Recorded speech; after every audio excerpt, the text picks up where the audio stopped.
What's going on, man? Hey, Jordan, you looking real 4K, man. I see the 4K. Yeah, I've actually got my camera set up today. Yeah, that can't be like a webcam. That's too sharp. Yeah, it's not a webcam, but my camera live streams. So, Hmm. but I'm eating again this time, just like last time. I'm still No, getting a you meal. get This way, I don't have to worry about how long this podcast goes. exactly. I actually like encourage that because sometimes people ask, "Hey, you mind if I eat?" I'm like, "No, go ahead." I mean, some of this shit lasts like 3 hours, so we gotta eat. Lucky for me You that can't be I going don't eat. hypo, bro. No, but the funny part is like I don't eat that much food, man. Like I really don't Really? eat that much food. Even right Yeah. now, still? Even right now, I mean, I tried to push it, but I just gained too much weight, man. I Really? mean, yeah, I just gained too much weight. So What are you up right to? now, weight wise, I'm down to 288 morning weight, and We're about the I kind same. of I, I kind of like it here, man. Just because any heavier, I just get soft, man, and it's different for you because even if you get soft, you have no issue getting in shape. I just can't let myself get that soft. It just makes it so difficult to get in shape. But the 2 hours of cardio, all that, I don't want to have to get into all that shit.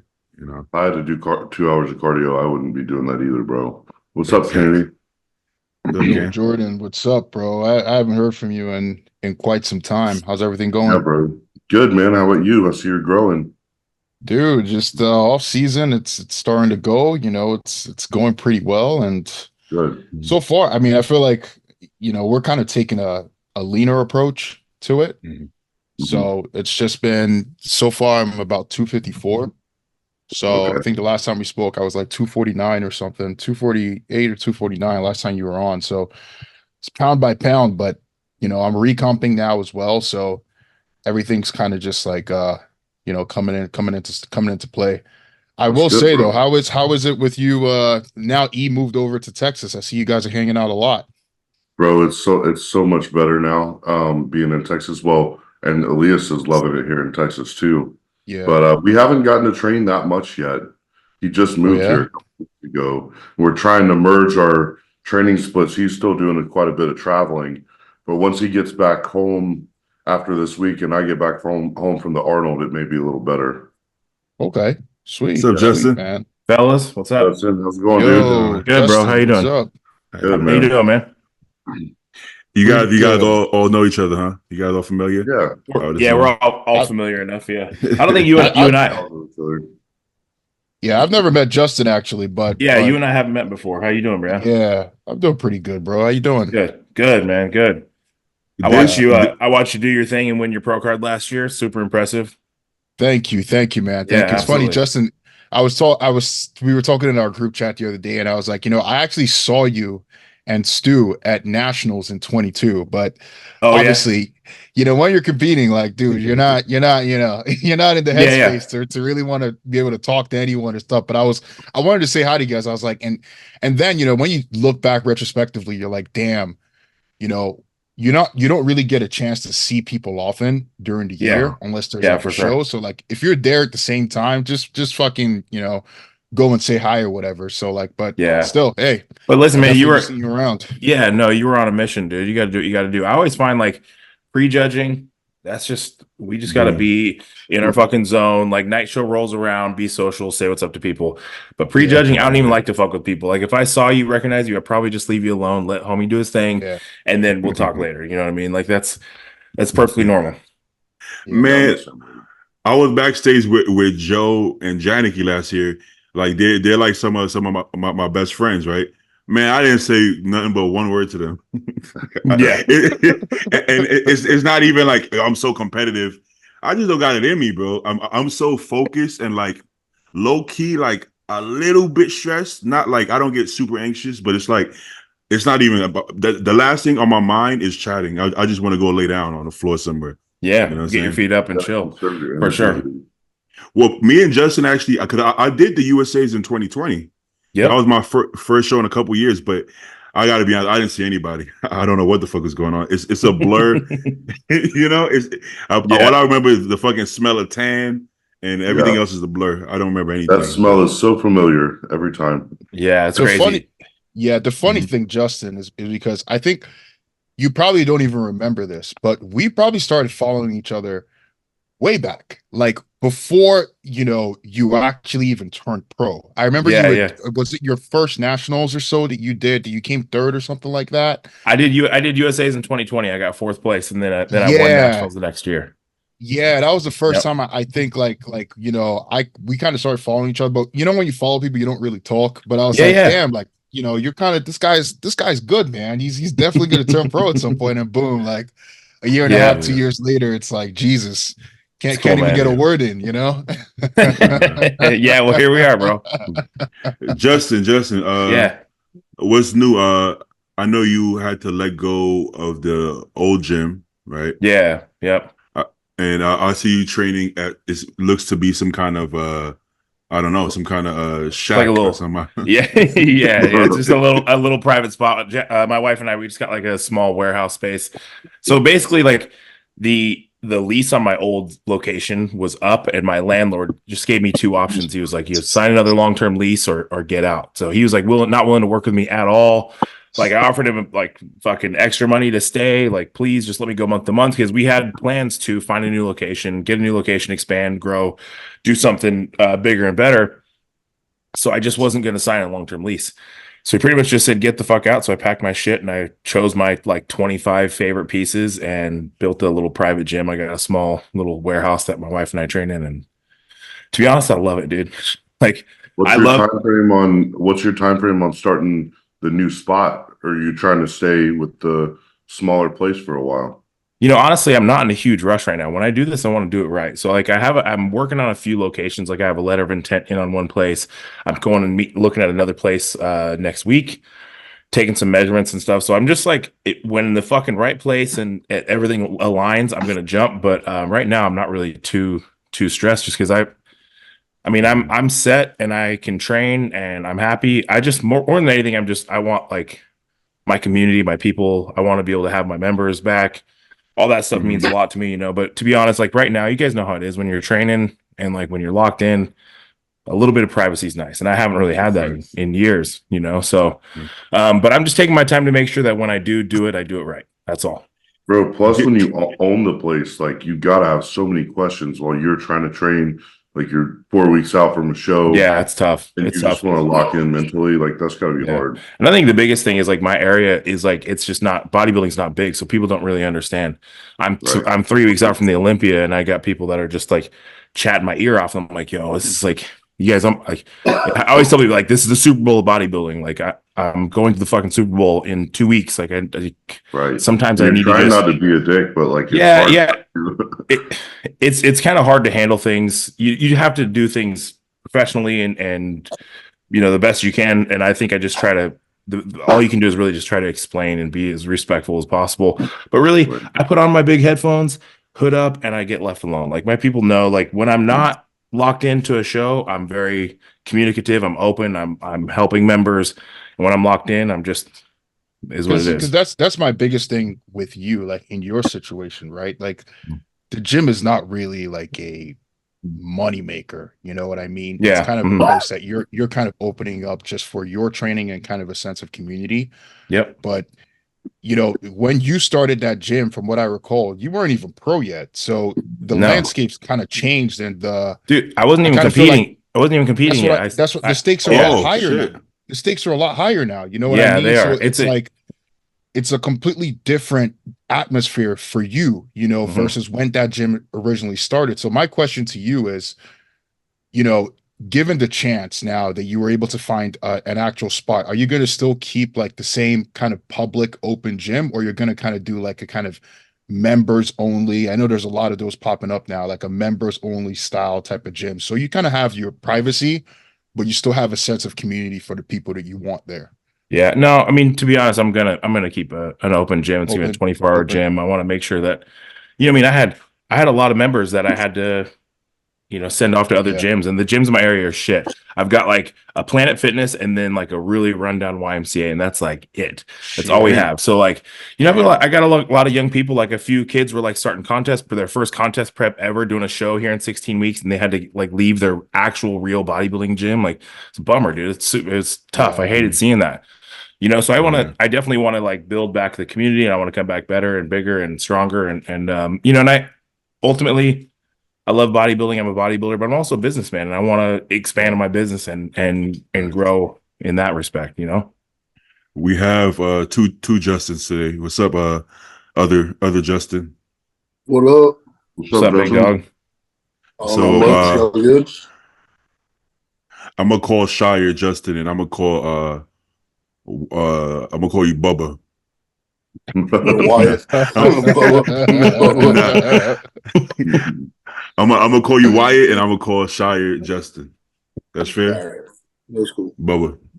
But is there any possibility that you would think about maybe keeping that private gym, like maybe limited equipment, and still reopening the other gym? Because it looks like you're having a great time.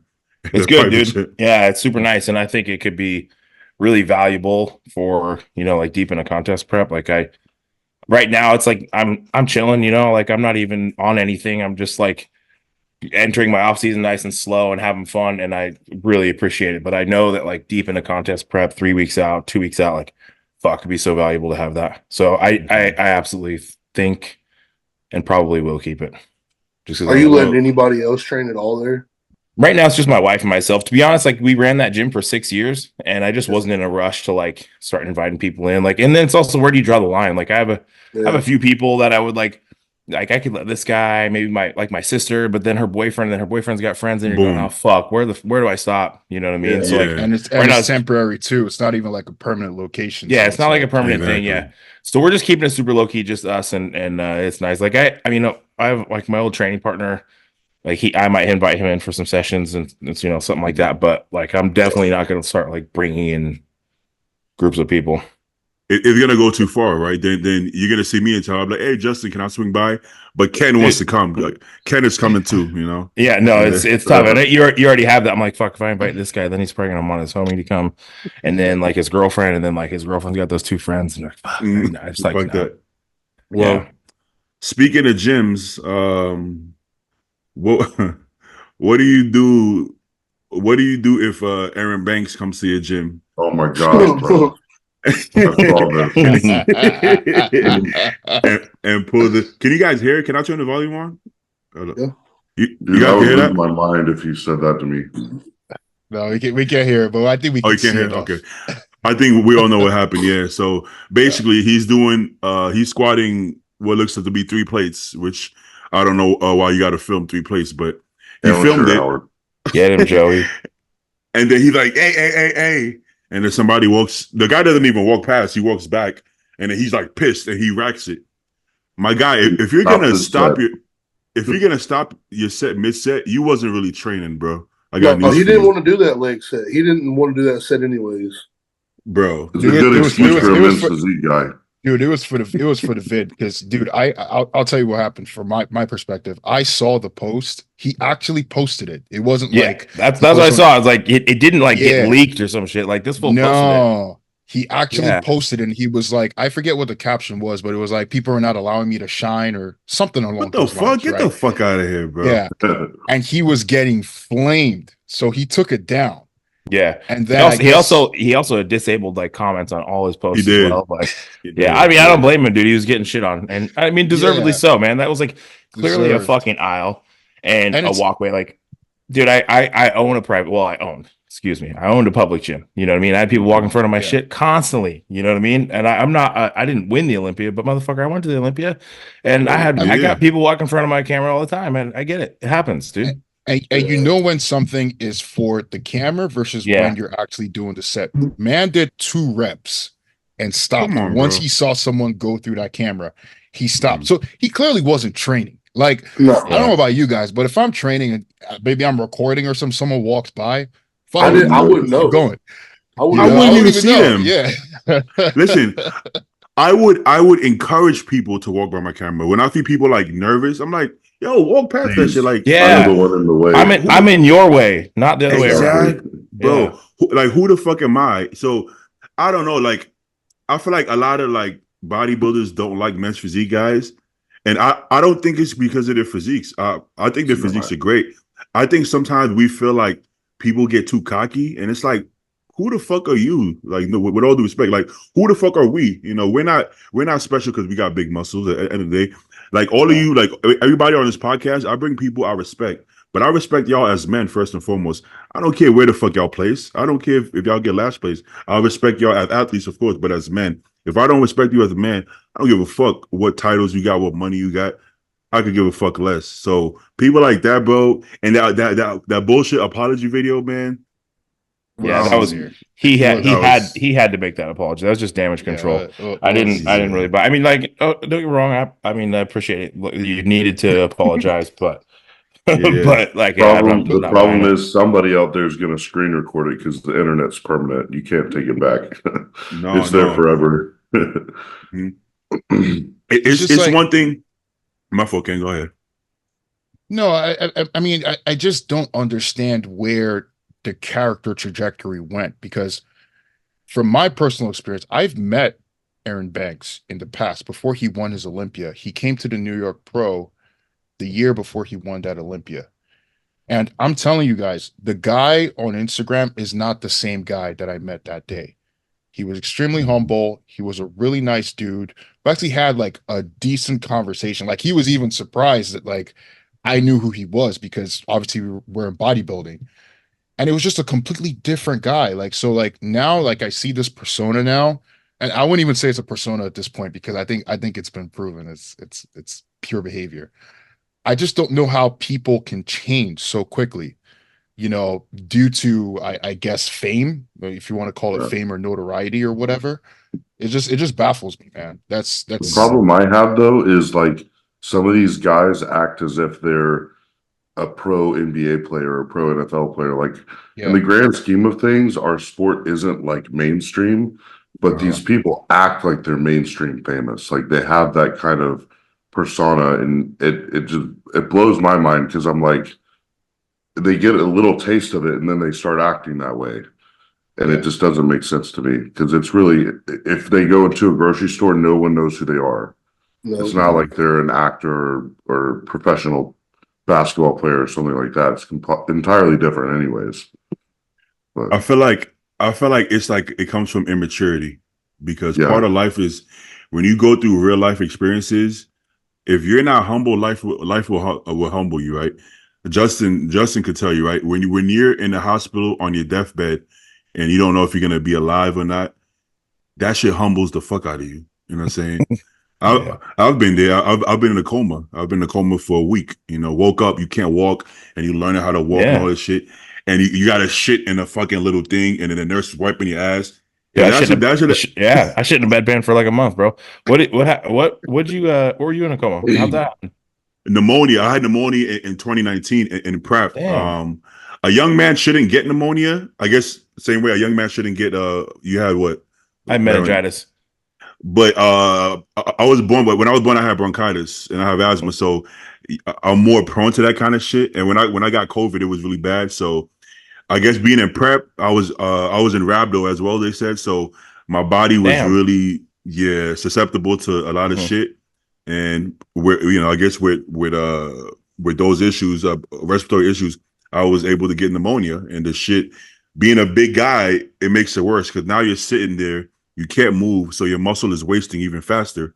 So now your kidneys have to filter all of this. So now they have you on dialysis, but they're giving you Lasix to get rid of the pneumonia.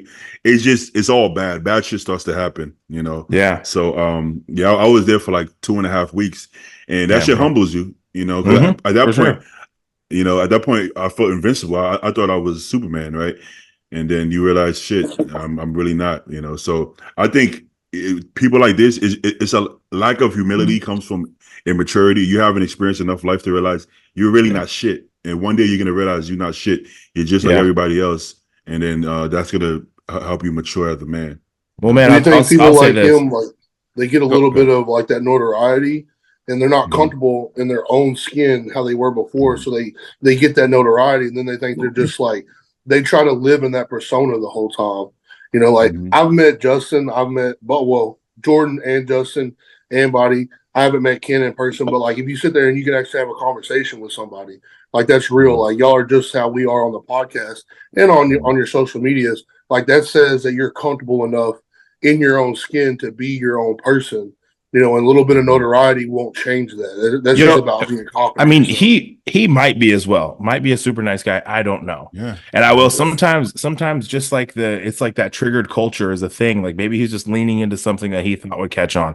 Maybe he thought he was making a post that people would connect with, and he thought that like, you know what I mean? Like sometimes like the cancel culture, it's like popular and people like lean into it. People get like to be angry about certain things. And like maybe that's just kind of it was just a misstep in his approach to trying to connect with people. Man, You know what I he mean? missed, man. That Oh, was, it was a missed miss. big time. It was a Miss. it was a miss, you know. But maybe he's a super nice guy. I have no fucking idea. But obviously, that was not those were not the actions of like a gentleman or a humble man. Unfortunately, Yeah. that's how he projected himself. And Regardless, like the tripod thing though, I'm training in a gym now that I'm not used to being around like the tripod environment because Justin, back where I grew up in North Carolina is kind of where you're at. There's not much Yeah. bodybuilding or anything.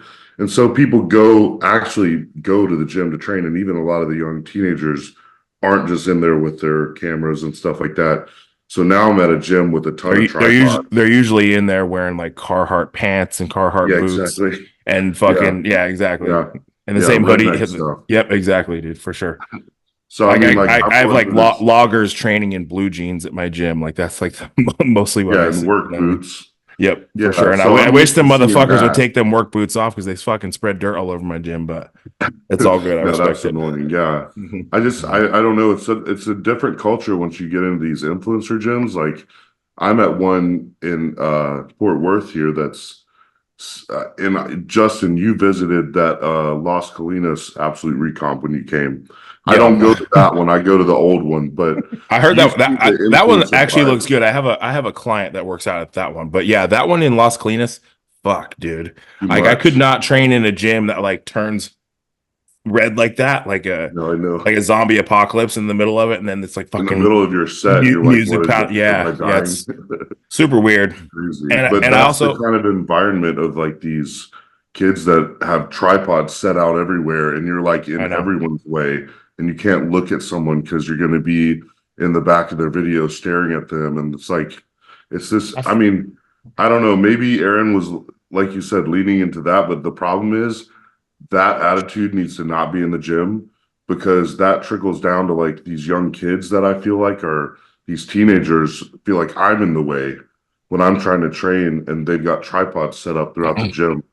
It's You just fucking- a weird culture now. You fucking idiot. it's walking in so front weird of because kids' tripods. you know, I look back, right, and listen, I got nothing on the guy. He's a great guy, I'm sure. Christian Guzman, I blame all this on him. I'm sorry. I'm sure it probably wasn't him. I blame him for it because when Christian Guzman started, he could not even go into a gym and film his YouTube videos. Every gym was kicking him out. He found a gym, apparently, I think one of the powerhouses in Texas. That was kind of how he started. I think he made a video a year or two ago about it, you know, and it's like, you look at that time, right, which was maybe what, 6 years ago, tops, and you look at it now, it's actually rare to find a gym that bans people from, you know, tripods and filming and whatnot. And it almost makes me feel like some of these gyms that are built, a lot of these newer gyms that are built, it's almost like they're built to produce that kind of content, that kind of Exactly what it is. workout. That gym that you were just talking about, that is a content gym. They did It's a all content that. gym. It did all that so every little influencer in the area would walk in and go, "Wow, Yeah. my fucking TikTok videos would look awesome here." And that's Yeah. I think that's something that is unfortunate with like the gym culture these days. Yeah, that's a problem. And I feel like a lot of these gyms, you know, they're not built to work out. That's what people don't, that's what I'm starting to realize. They're not built to be a daily driver where you want to come in and, you know, you got a show in 12 weeks and, you know, you want to use this gym as your place to train. These gyms aren't built for that. They're built for the guy that wants to come in on a weekend, shoot 4 hours of content, put it on his YouTube and go home. that's kind of the feeling I just get, because the people that really go to these places, you cannot get an honestly good workout unless you're training at like, I don't know, 7 a.m. in the morning or some shit where no I one is have to vary actually. my times a lot. I can't Yeah. train in the evenings like I used Yeah. to. Now, all that being said, right? In 2024, content is a necessary evil as well, right? Yeah. I think Exactly. we all make content, pretty decent content too. I don't know about Ken.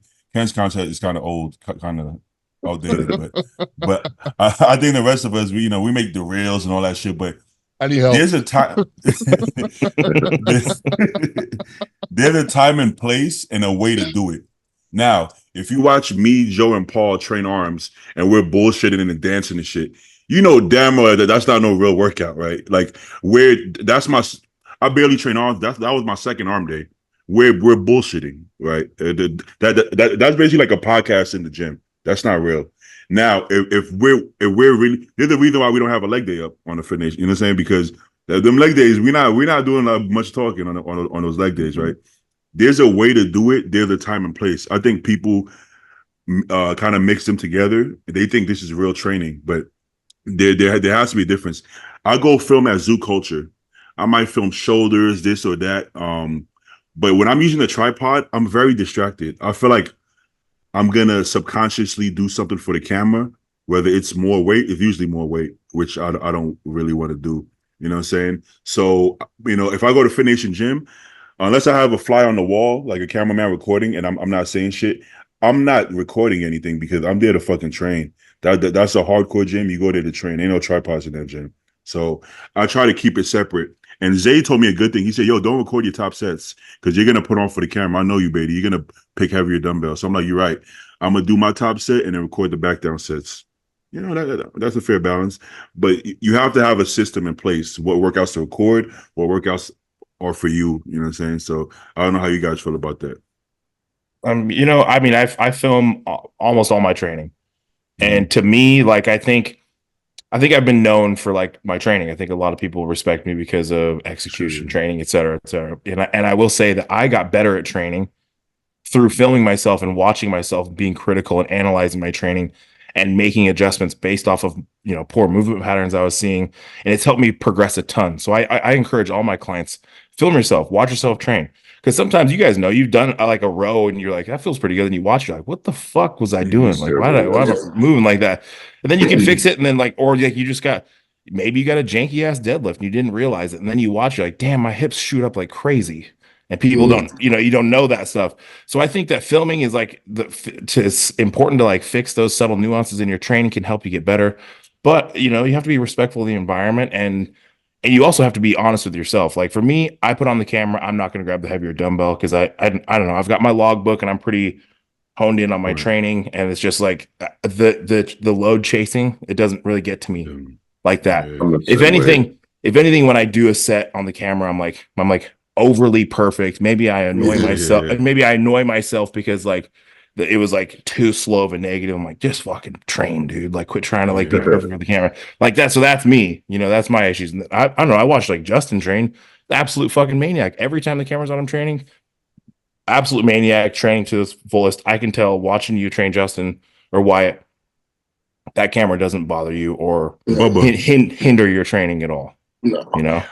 I think some of y'all actually train harder with the camera on, and for me, because heavier doesn't mean harder. I think doing 170 dumbbells is easier for me than doing 150s with perfect form and getting extra force reps, right? Because you either can lift it or you can't. I just lift it for like 6 reps and throw it on the floor, right? So I feel like when Shier and Ken, when y'all train. When y'all film y'all training, y'all not like training for the camera in any way. Literally, the camera is just there, but it looks like you're just doing your regular training, right? I think that's how it should be. See, a lot of times when I video my training, a lot of times it's to send to like Kuba, who does my training. So like sometimes that's more to, well, it's one for him to see and kind of critique me, but also like I know exactly what he's going to say based on what I see. And like Justin was talking about, you may have like thought that you were doing a 4-second negative on a leg press, where really you were slinging it around. those little deals like that. That's why I do like. Normally I'll film a top set and a back off set for an exercise. Is basically to critique myself. I know what Kuba's going to say, and I know, based on what he's asking me to do, I can critique it myself. And it's like it doesn't make me go any harder in the set, but it could, make you take that extra rep or make you take that extra time, with that rep or something like that. So really, video for me is very beneficial. Yeah. See, and I agree. I think I film all my training. Maybe not every single. There's times I walk in the gym and I don't film a single thing, but yeah, like yesterday, I filmed a single thing. Yeah. But I film my training as a tool for myself to get better. Like you said, I'll send video to Matt occasionally, and I utilize these things. It's like it's a tool. It's just like measuring your food. It's just like stepping on a scale in the morning. It's just like looking in the mirror, and then I watch myself train. I'm like, wow, that fucking 500 moved a lot better this week than it did last week. And maybe I didn't know that in here, but when I watch the videos, I can see it, and that's like clear, tangible progression based off of one video that I took last week compared to this week. So it's a tool. I think it's very valuable. I think you should use it. And I just happen to throw that shit on Instagram, and people like it, so it's a win-win. Well, that's kind of like your trademark. You're known for this specific type of training. I'm kind of known for a specific type of training. So like, you're putting out that content. It's, we all have sponsors. We have to make content. So like, it can be used in many valuable ways. But like, to get to the negative parts, as long as you don't let it affect you like that, then you should be fine. Videoing yourself.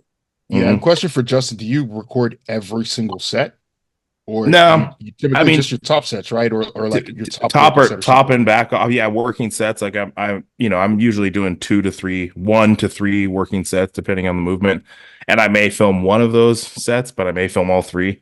Just kind of like and honestly, I might film the top set and be like, I wasn't really happy with that. Film the second one, and I'll kind of change something based off of what I saw in the first set. See, and that's to me, it's still different, because from what I see, just Gen Pop, a lot of people, they're filming it like, they're making a YouTube video. They're filming every single set from the minute they get in till they step outside. Don't get me wrong. Sometimes I'm vlogging and I am filming all that stuff on a tripod. You know what I mean? But like, if somebody's walking in front of my camera, I don't give a shit. I really don't even care. Like, unless they stand in front of the camera the whole time, like maybe I'm like, yo, behind you, or like, I don't know, fuck it, I'll do another set, like whatever. You can scrap a clip. I feel like for you to really be truly bothered by that, you have to have like, I'm the center of the world kind of attitude. Like, you can't really, otherwise you're gonna understand like, my camera is kind of in the way of everybody else, and I'm just trying to do what I have to do here. But if you feel like the center of everything, then you have the mindset that person should see yours as more important than theirs.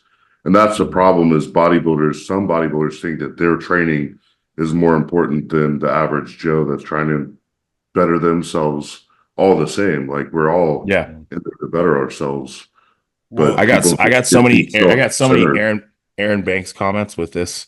My wife, like, she I don't know if you guys saw this in my story, but like as I did my set, she crawls. I saw that. Dude, that was funny. That's something my wife would do, is crawl into the camera. That was really funny. And I was like, thanks, baby. I didn't want to have to get on Joey Swole's page. But the only time I would agree on it is like guy situation when they're like 5 feet away and they're like laughing. Because even if I'm not filming, if I'm getting hyped for a hack squat and you're standing right there laughing, I'm gonna be like, yo, can you like move over a little bit? The fuck? Yeah. Like, I don't know. Guy caught a lot of shit for that, but if you actually like, those dudes were just like literally having a conversation and laughing right in front of the house, and that's gym etiquette. I don't care if I'm fucking filming, if I'm training. It's like, don't fuck around next to somebody while they're lifting heavy weights. You know what I mean? Like, it's dangerous. It's actually it's like, it's not just disrespectful, it's dangerous. Like, have some fucking respect. Like, that was guy hopping off and threatening to beat him up and shit. Like, but that's just Guy. If you know Guy, that's how he is. You know what I mean? It's no different. Yeah, it's no different than doing something on a bench, like a chest press, and someone is standing right next to you where the dumbbells are. When you're about to drop. It's no different from that. Or if you've ever worked on a construction site and you're using heavy machinery and somebody's fucking jerking off next to you, you're like, dude. Get the fuck away. This is dangerous. You know what I mean? I would love to see some of these people train at like Fifth Avenue Gym in Brooklyn or Powerhouse Gym in the Bronx. Motherfuckers would throw a Diamond. dumbbell at you. Yeah, bro. Motherfuckers would. Diamond Jim, bro. That shit was different, bro. They don't give a fuck. One time I remember I said what's up to this guy at the gym, and he was like, yo, I don't like how you say what's up. I was like, what you mean? You don't really mean that shit. I'm like, damn, bro, what do you mean? It That's was like an just old the school guy. Northeast, man. That's Like, no, everywhere shake in the Northeast. He said, no, you gotta shake my hand. Like, what you mean? I'm like, okay, damn, bro. But it's respect out there. You have to show respect. There's no other way around it. But part of me kind of misses that, you know? Like nowadays, like people walking up to me, hey, what's your cycle? I'm like, bro, do I fucking know you? Like, what are you talking about? You know, I don't know. And I think that's the biggest thing with that video with Aaron Banks is nobody was fucking with his training. They were just walking by the camera. No one was actually interrupting your training. Just, you know, squat your 3 plates and fuck off. He did not want to do that set at the end of the day. That's all there is to it. No. And that gave him a reason not to do it. They don't judge. Shaky and weak. They don't judge the legs, man. It's all good. Yeah, you'll be okay. If that was a chest press, you know, homie would have finished this. Oh god. Yeah, for sure would have finished it. But let me pull this up. I actually, Stu just sent us this on Instagram. I was not aware. But Vlad, right? You guys saw this? Let me see. Can you look at this? Look at Vlad's arm. Pause up there. How you pause it? Oh, yeah. Top, right there. There we go. Yeah. So what happened? Because tricep? No, because he said exactly. Yeah, it looks like the Valier's scar. Okay, is it what happened? That's exactly why he was arm wrestling and he broke his arm. So when Stu sent it, Kendall was like, did he tear his tricep? I'm like, bro, that's a big ass scar for a tricep. Yeah, dude. That's just off from the shit out of it. The shit started from his fucking shoulder down to his forearm. I'm like, I don't know. It looks like a broken arm. And Stu said, yeah, he was arm wrestling and apparently broke his arm. Oh, I don't arm wrestle nobody. That's why you always say no to that question. I don't give a fuck how small they are. I'm like, no, I don't arm wrestle. No fucking way. Jordan, weren't you on this podcast when we talked about this the last time? I'm pretty sure we did. Where we were talking about people like you have to be an asshole sometimes. It's people messing with you. They want to like prove that you're not as strong as you look, so they want to arm wrestle you or do something stupid. And I'm like, no, you're gonna get me in trouble and have me hurt, like for something really stupid. Yeah, Beatty, Paul is lucky because Paul he barely survived it. Yeah, barely survived this shit. Like, I feel like there's been too many injuries with too many bodybuilders in this exact situation that if you're a bodybuilder watching this, I don't know. Such a shame, man. But if you watch this podcast, don't do arm wrestling. Don't do any arm wrestling. You just got to know better than that. Don't do it. But here's the thing, right? Don't even entertain it because Paul wasn't under the assumption that he was going to actually try, right? Because it seemed like he was going to play around, like, fuck around. But I told you what happened to me in Mexico. Was there a video of it? Of this one? Assuming? Yeah. Oh no, I'm not talking about him. I'm talking about Paul, my friend Paul. Okay. So he was thinking like the guy was just gonna mess around. I was in Mexico, and the guy wasn't arm wrestle. I said no arm wrestle, but he said, "Can we just take a picture?" I said, "Yeah, I guess I can do a picture." Whoa, tell me how we go to take this picture, and the guy goes like this and pulls my arm down. I wanted to fling this guy over the fucking bar. Listen, if my arm would have broke, I would have for sure flung him over the bar because you can't. I told you no arm wrestling. Because my first reaction when you go like this, I'm gonna tense up. You know what I'm saying? So something similar happened to Paul. I don't think he was actually arm wrestling, but the guy kind of went, and then his shoulder fucked up. I don't know what happened to the shoulder, but till now his shoulder is still fucked up. And he's fucked up. Yeah. Didn't that happen to Compton too? I don't know. It happened to Ian. This is the same exact injury Ian has, like a spiral fracture. Victor Martinez, same thing. Yeah, Victor. Oh man, yeah, but Ian had that same exact scar till this day, right? Yeah. Bro, listen, man. Don't even none of that shit. Like, don't assume position. Don't let anybody grab your hand. Don't even touch me. Like, don't even touch me, bro. Yeah. Like, just stay away from recovery, brother. Speedy recovery. You just cannot have any fucking ego when these guys approach you because I have that constantly. Every time in like the checkout aisle, motherfuckers like, if I beat you in arm wrestling, you pay for my food. Shut the fuck up. I'm not arm wrestling, dude. I've been approached so many times for arm wrestling. Like, if you're a bodybuilder, you guys know. Like, we've been like, It's just like the funny Yes. joke. It's the fucking thing. It's Can like, you imagine It's being the- the guy how- to it's ask the that same question? thing How much as do you like, bench? do you bench press? yeah, how much do you bench? Do you want to arm Right. wrestle? I just So- can't imagine going up to someone and actually asking that question and being serious and not just being like, I'm just kidding. Like actually saying, no, we're going to sit here and arm wrestle right here in this grocery store. Yeah. Like it doesn't Yeah. make sense to me. It's only I found- bodybuilders this shit happens to, bro. Like if it's just like it's I like mean, you're saying- not I going feel to like walk when up you're to a an fit NFL person- player and be like, I can tackle you. That's what I No, mean. no Like way. it's only bodybuilders this shit happens to. Like we're the only ones that people just want to approach and always want to test. They always want to test you. Do They you always think? got some shit to Do you think they just don't take it seriously? What do you think it is? Like, Well, I don't think know. I do think that they think it's all show no go right now. That's why Yeah. I was about to ask. Do you think motherfuckers walk up to like Hafthor Bjornsson or Brian Shaw and be like, want to arm wrestle? No. I bet No. fucking not.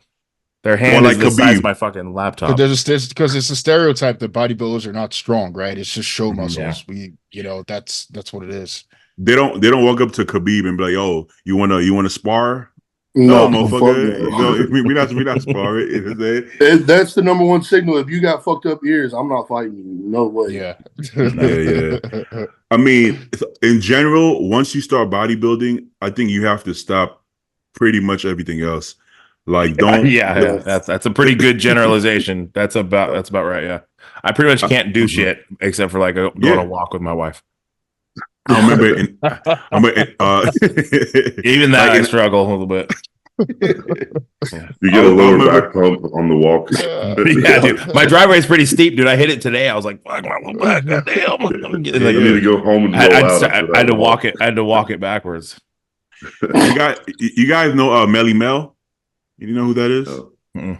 Mm-mm. He's a rapper from way back in the day, but he's in bodybuilding. If you saw him, you would recognize him. He goes to all the shows. Light skinned guy with the dreadlocks. He's cool with all the bodybuilders. But yeah, so back in the day, in like high school, I started going to the gym, and I didn't know who he was. He's just a big guy at the gym. And I would tell him, yeah, I want to compete or whatever. But then he would see me like playing ball or something. He was like, bro, you're not serious. You don't really want this. I'm like, what do you mean? It's just cardio, bro. He's like, bro, if you want to be a bodybuilder, there's none of that shit. You don't play football with the boys.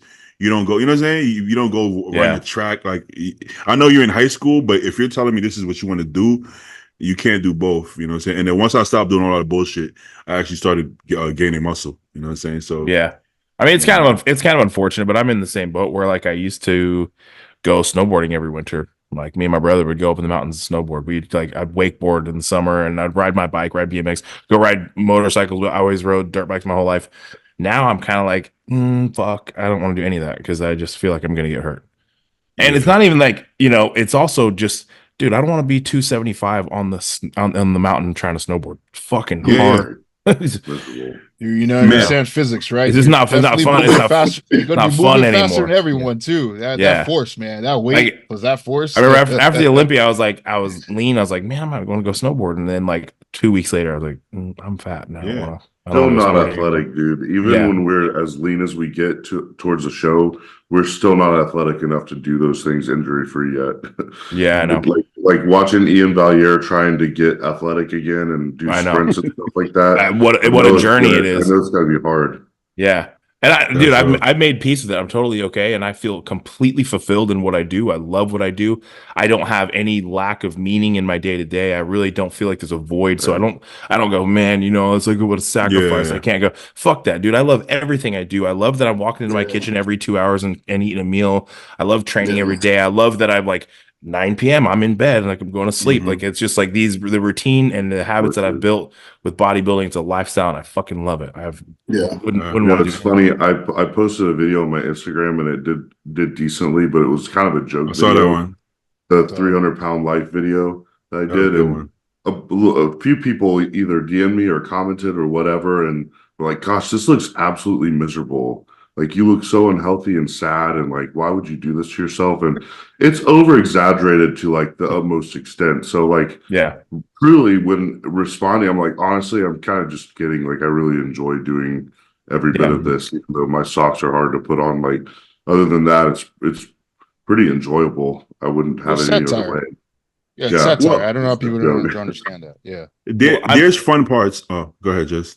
Oh no, I was just saying. I also made a post not that long ago about like I did a comparison shot from like beginning of off or beginning of prep to end of prep, and I was like, I'm like, I wasn't happy when I was fat starting prep, and then where I'm at. Oh, 2 weeks out from a show, I wasn't happy there. It's like you're just talking about how like you just are never content, and you can never look at this, and you look back now, and you're like, yeah, I look good, you know what I mean? But like people are like, oh man, I really hope you find your happiness, brother. You know what I mean? I hope you prioritize being Yeah. happy. I'm like, nah, man, it's all good. Like if I looked at what I was seeing and I was happy and content, then I wouldn't be chasing anything. It's like Yeah, the fact right. that I look at this and I'm like, God damn it, it's not enough. You know what I mean? That's The that's chase the is chase. what we love. That's the pursuit. Yeah. That's what fucking wires Yeah. me to keep doing this shit.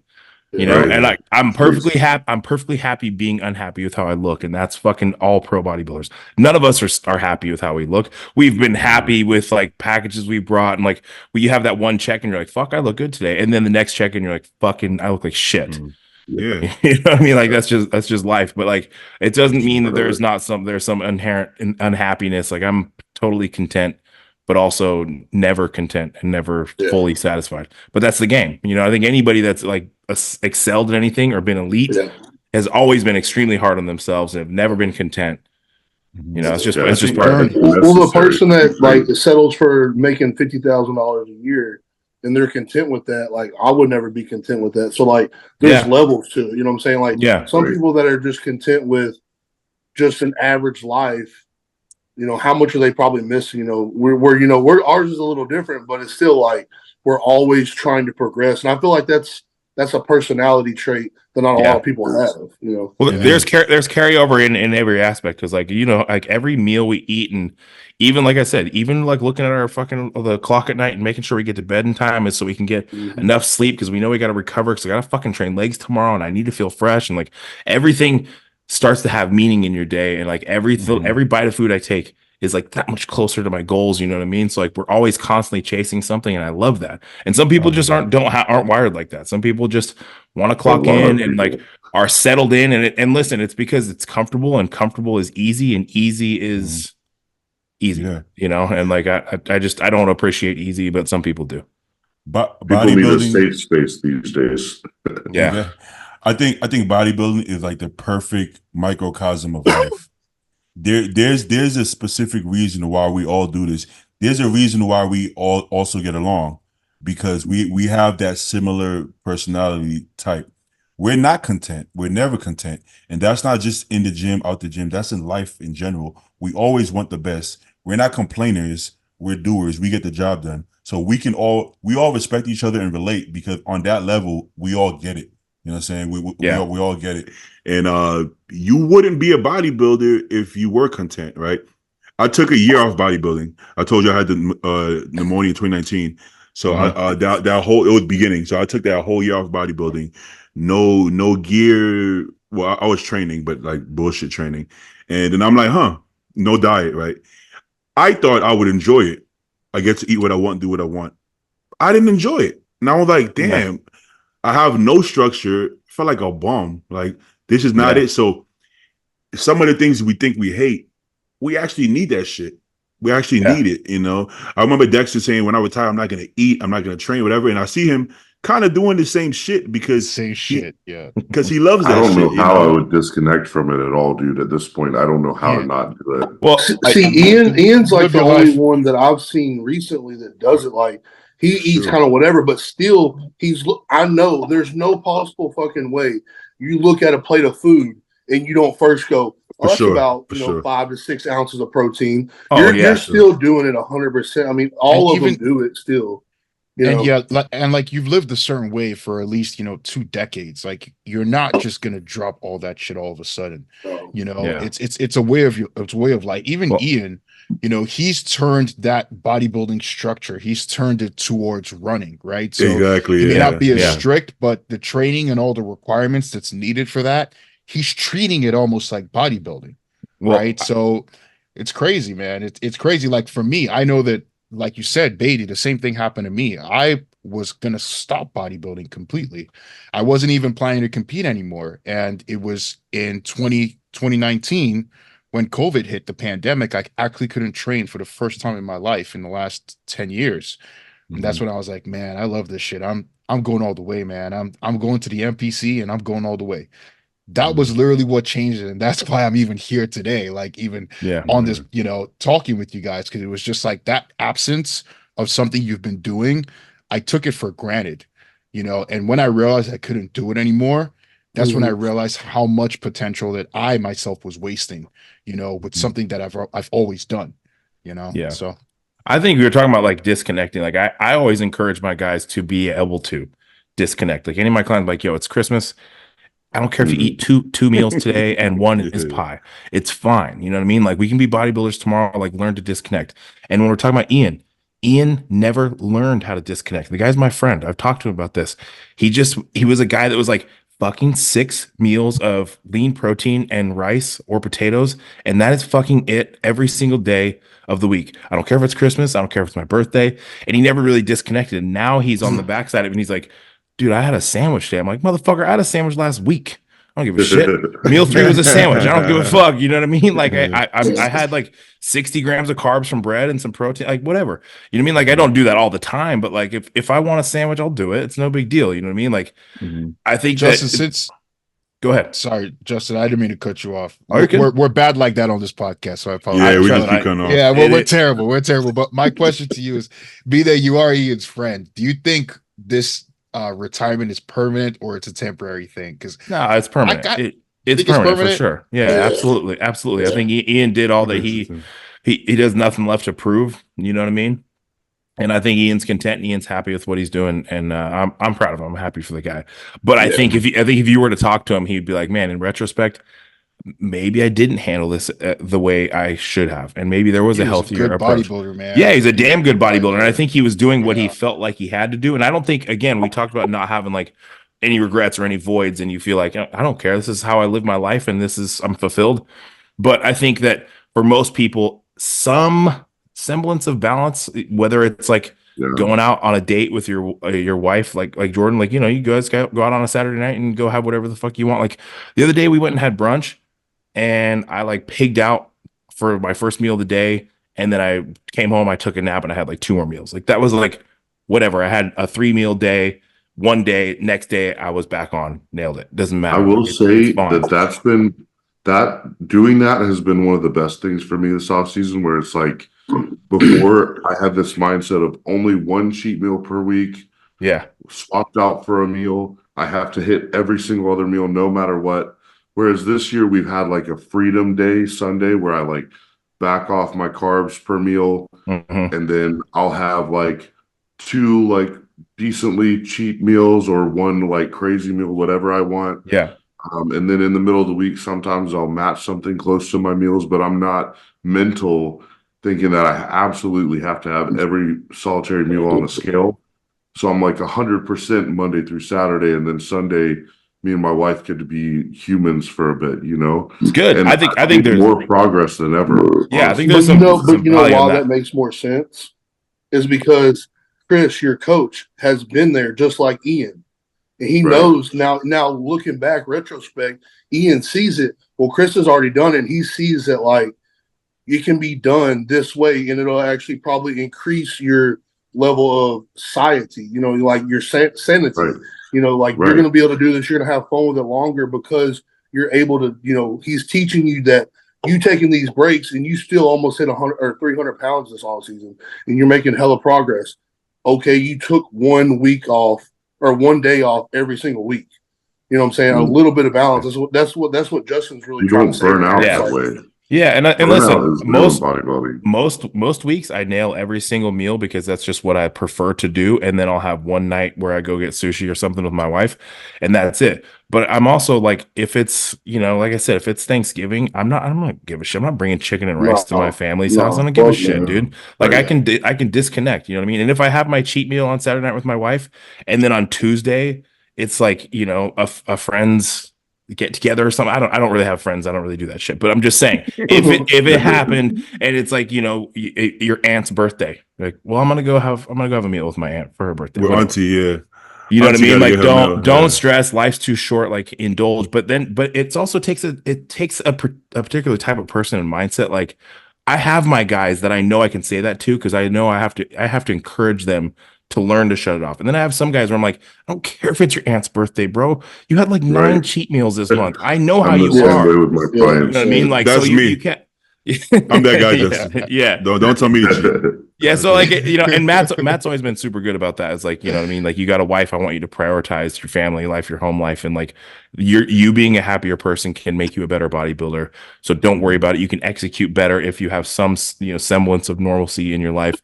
But again, some people are just fucking fatties and are waiting for opportunities, and they're like, hey man, I got my cousin's in town, like, oh, it's a family reunion, and oh, it's my aunt's birthday, and then like, well, my cousin's got this friend who's got a girlfriend, and we're all gonna get together. I'm like, I don't give a fuck about your cousin's friend's girlfriend's birthday, dude. And then they get together at a restaurant and they order the work thing on the menu, and I'm like, dude, there's other menu options. You could have made that work, but that did not work. I think there are levels to it, and some people can.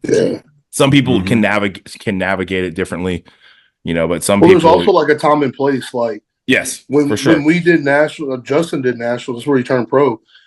You're not doing Christmas, and you're doing Christmas because after, but you're not doing Thanksgiving. No, you know what I'm saying. No. So no.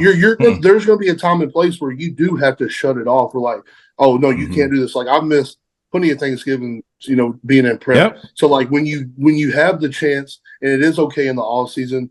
Fucking have the food, or even just for me, like even not having just rice for a meal, doing maybe rice and potatoes together for a meal in the off season, so just little things like that, and can go a long ways with, we're bodybuilding is such an isolated sport, so like if you can go and have food with somebody or something like that, it's just gonna help you out, just like what Justin was saying. Yeah, as long as sport.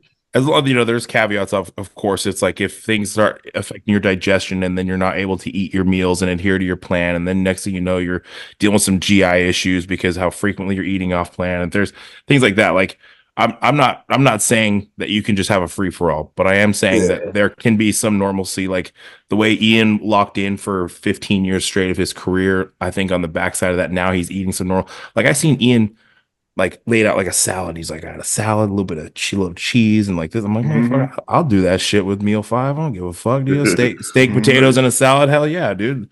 Like I just approach it a little bit differently, and I refuse to think that a little salad with some feta on it is gonna throw me off. At the end of the day, like in the off season, we're just trying to get the right amount of nutrients in. I mean, exactly. I'm not talking about contest prep. I'm not doing a salad with feta on contest prep. Right, exactly. But I mean, having that little bit of freedom here and there, not being so mental about it. I think it's more like, for me, it's been better. Like you said, Justin, I'm doing the same thing. I'm still weighing all my meals, pretty much hitting all my meals throughout the week, most weeks except for Sunday night, one meal. But the thing is like, if by chance something happens Sunday, we decide, okay, we're going to have lunch and then we're going to have dinner. I don't have to cram meals in just to be absolutely sure. And I may have a protein shake for one meal because I made it up with the carbs, and I don't get anxious about it is the difference. Used to it would kill me inside, and I'd be like, gosh, I'm a piece of crap. Like, I can't believe I ruined this day.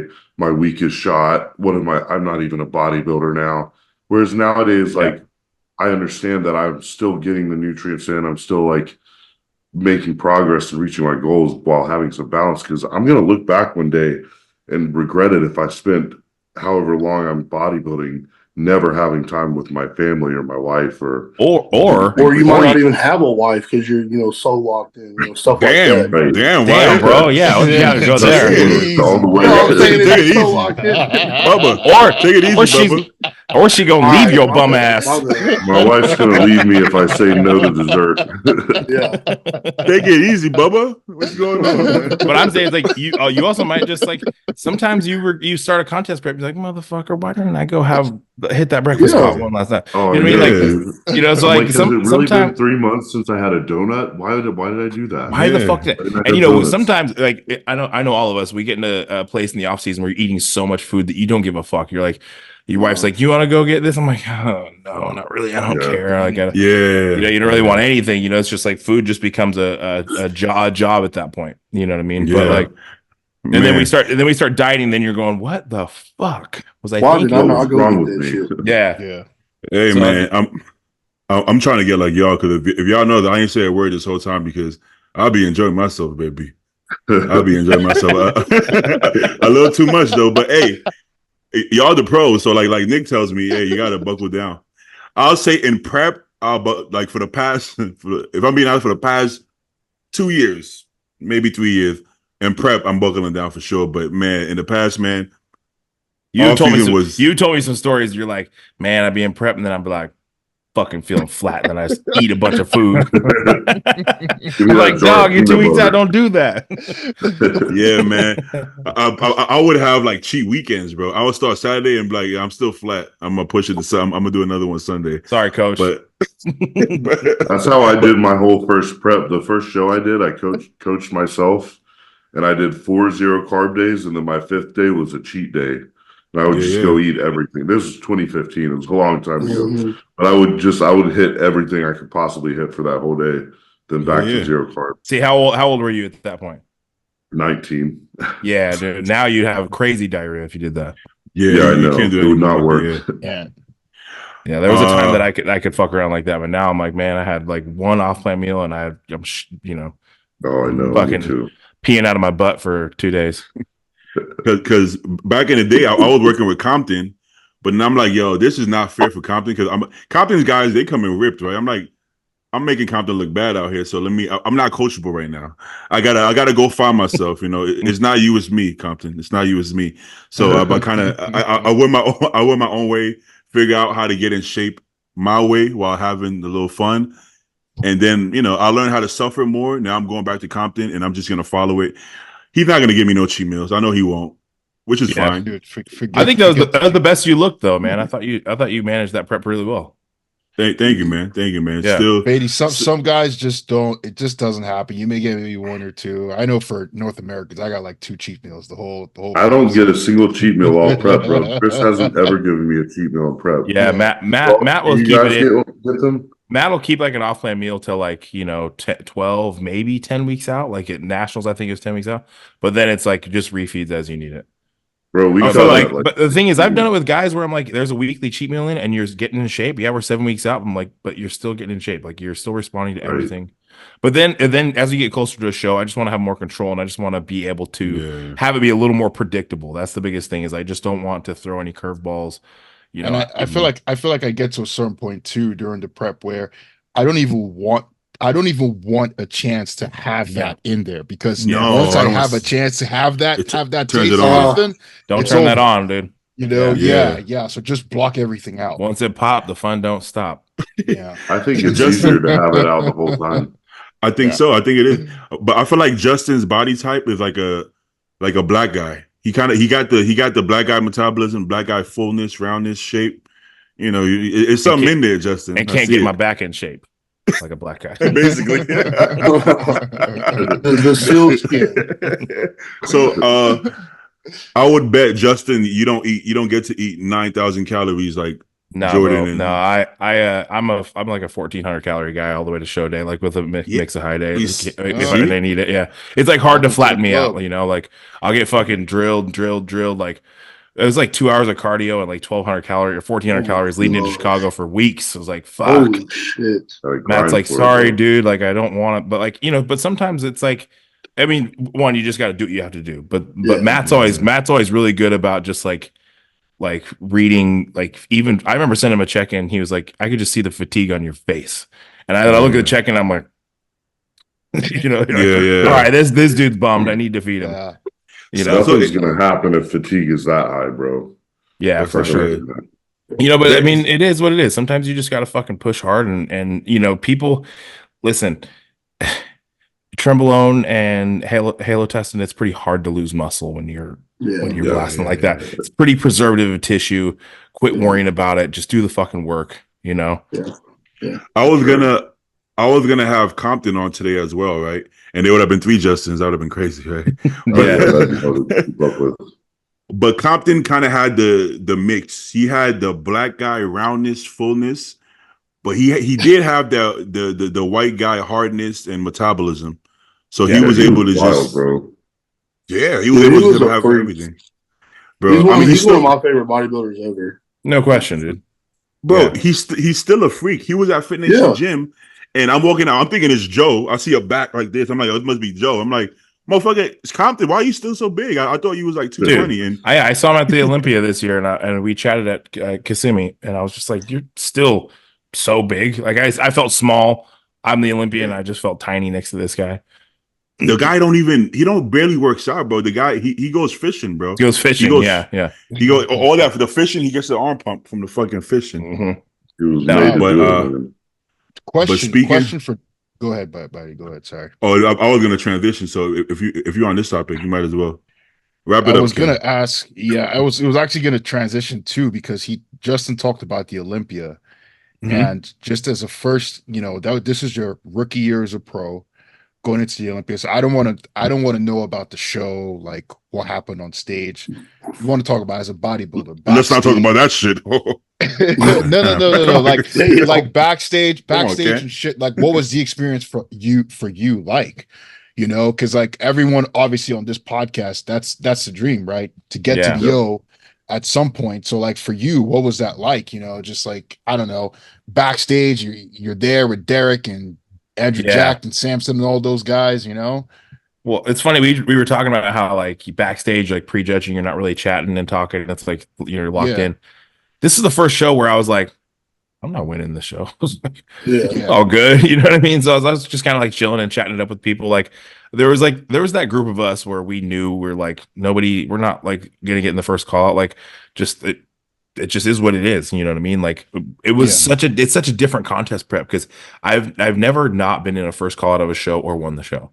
You know what I mean? So like to like know, like I'm like, I'm gonna be in the back of the pack is what it is. Just was different. It was like hard. It was like I didn't like. It's not that I was pushing. I really wanted to have a good showing. I obviously cared about how I looked and everything, but it's a little different when you're not chasing the win. You know what I mean? And I've never been there to where like I didn't think in my head I was gonna win the show. So that was a trip in itself. But overall, the experience was cool, man. It was like like you said, you're just like watching Hottie pump up. Like this is crazy. And that's what you just said.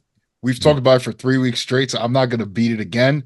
But that is the hardest thing now that I've transitioned to a pro that I'm mentally having to deal with is like going into a show and knowing that, hey man, you may not be the top runner in this show that you go to, Yeah, but you can for sure win your pro debut. You're a very good bodybuilder. Like there's no reason why you shouldn't be focused on winning. Thank you. For sure. You're also Nigerian. That's true. And they you know how that goes. Thank you. But it depends on the show though, right? Like you may go to I don't know, I'm going to New York, and then Nick Walker says, I'm doing New York. Like what do you think? that's a bummer. Like for sure. So it's having that mindset. It's like, okay, I want to win, but there's some things that are just going to be out of your control at some point. Yeah. And it's like Jordan doing Texas and fucking, Hunter and Andrew Jack are there. Yeah. Bro, I will say that was a wild experience. My first show and seeing Hunter Labrada backstage in person. I'm like, my gosh, that is a dense freaking physique. Dude, so it's definitely crazy.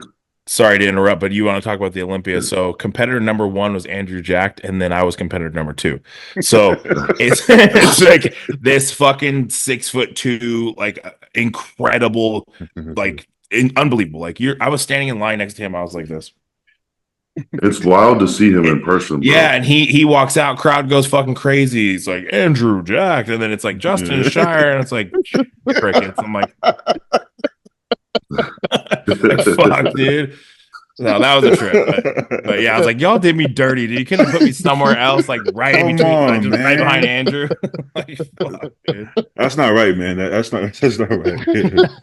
Oh man.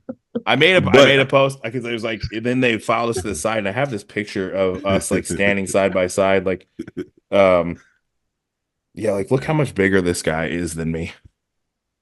Dude, he's just like just height, but like he's so tall. I mean, I'm 5'8". I'm not tall, but I'm not short. But like, unbelievable. But like, you know what gets me for some people? It seems so effortless for him. Like he's just like he was just working out with Larry Wills for fun, and he's like, oh yeah, I'll do a little power lifting. I'll hit some splits. Maybe I'll try bodybuilding, and then boom, it's like what? Like it's a genetic freak, bro. Yeah. Also, just like Betty was just him. like. run 4 rounds with Hunter in Texas and not even Dude, that was wild. that guy He wasn't did even not take, breathing. he didn't take a deep breath one time. I was like, this No. motherfucker that's the It's crazy. T1000, dude. This dude is the Terminator, dude. This is not Dude, they normal. had them running so long. I was kind of getting tired, like not slouching on the Yeah, side. everybody's trying like, to yeah, stay semi- Hunter faded and relaxed. fell apart. I'm like, have you ever put Yeah. fucking 14 minutes straight, Dude, it motherfucker? was long. So what- It was Fuck, really what's- long. dude? What Suleos told me when he went to see Andrew in Cali was that Psycho Lewis was posing him in a sauna. Yep. And Yeah. he would pose him in a sauna every single day for like 30, 45 minutes straight. Crazy. So yeah, that guy's a different specimen. But to bring it back to that, Beatty, we were talking about this earlier with, you know, being the Arnold amateur overall winner, right? Andrew did that, goes to the Arnold the next year, and he's in top callouts. You know what I mean? He was top Like- three. He like was top three. Yeah. top 3. Like it's Yeah. not Yeah, it's it's not a normal thing. You know what I No, mean? no, the no. Arnold amateur, the Arnold overall winner amateur, he's usually in the show just to, like, you know, get the experience if they take the invite. But Andrew was like a legitimate contender. He was in there. You know? I mean, shit. Yeah. I mean, Andrew probably could have gotten top 5 that same show. You know, Yeah. like if he would have done it. As an amateur. Do you guys feel like that kind of stuff is happening more often now, to where it's almost expected? Like Justin Shier, I wonder. I'm sure you felt this way. Like the fact that you won your pro debut and went to the Olympia is pretty crazy. But Yeah. like, and then Andrew Jack winning the Arnold Amateur and then top 3 in the Arnold Classic the next year. Like, I wonder if people are getting acclimated to seeing crazy stuff like that. Like Nick Walker rising up to the Olympia so fast, to where it almost makes it look easy because it's Boom. Yeah. it's becoming more common with some of these genetic again, freaks happening. I'll say, go ahead. I blame Nick Walker for this. Yeah. Again, Yeah, well, he was the I say the first. same way I said Well, with Guzman. it's I also- blame Nick it's- Walker for this because And Hunter. I told him, yeah, Yeah, I Yeah, told I him did too. Yeah. You know, Hunter because did like, too. listen, I'll say this: like, I won my pro debut and I went to the Olympia and I got 15th place. It is what it is. You know, I almost pretty much got last place. I don't give a fuck. Dude, I went to the Olympia. It's unbelievable. But Yeah. you look at guys like Hunter, who won his pro debut and got 4th place. Nick won his pro debut, got 5th place, and then Andrew Jack, like you said, his trajectory. And people look at that and they're like, well, that's just how it goes, right? Huh? Yeah, Justin, They just Justin's a expect it loser. now. He got And that's- 15th place. My And dude. that's what I Some pe- said too, right? Some people 'Cause have Justin, entire even you- careers and never even make it to the Olympia. Yeah, You know what I mean? even Like, you, Would never Justin, even make the it fact pro you, for the that fact matter. you won your Yeah. pro, the fact you won your pro debut is already outside of the Crazy. curve. You know what I mean? Like Yeah. the standard curve is, you know, you turn your pro show, your first rookie year, you maybe make top call outs, then your next year, maybe you start winning a pro show, go to the Olympia, you place 16th, 15th, and then 3 years down the line, you start to like climb the ranks like that. That's usually how it goes, you know. Sure. So even you are ahead of the curve, you know, in terms of being there and just winning your pro show right out the gate. That's not even normal to begin with. And Yeah. people just kind of No. expect that, you know? Yeah, people We do got- expect it. People also, I don't think, know that I did my first show in 2019. The Olympia was my 4th contest prep Yeah. ever. It's crazy. You know what I Exactly. mean? You got Like, the point. Bro. You know, that's Every- 2023 in 4 years. I mean, like that is a very fast trajectory. And am I where, like, I know where I fall short. I know that I'm not good enough to be in the mix of these top guys. I know I need to grow. I know I need to have a better conditioning, but you know, I'm relatively new to the sport and I'm very, very acutely aware of where I fall short and what I need to do. And that's why I'm taking the year off. I'm Bro. taking the year off so I can be in the Well, mix. how of these- many contest preps has it been, Justin? It's been Four? four total contest preps. Yeah. Yeah, Think dude, about every that, bro. time you prep, you're going to get better and better and more conditioned. Yeah. So, Wait. it's only a matter of time.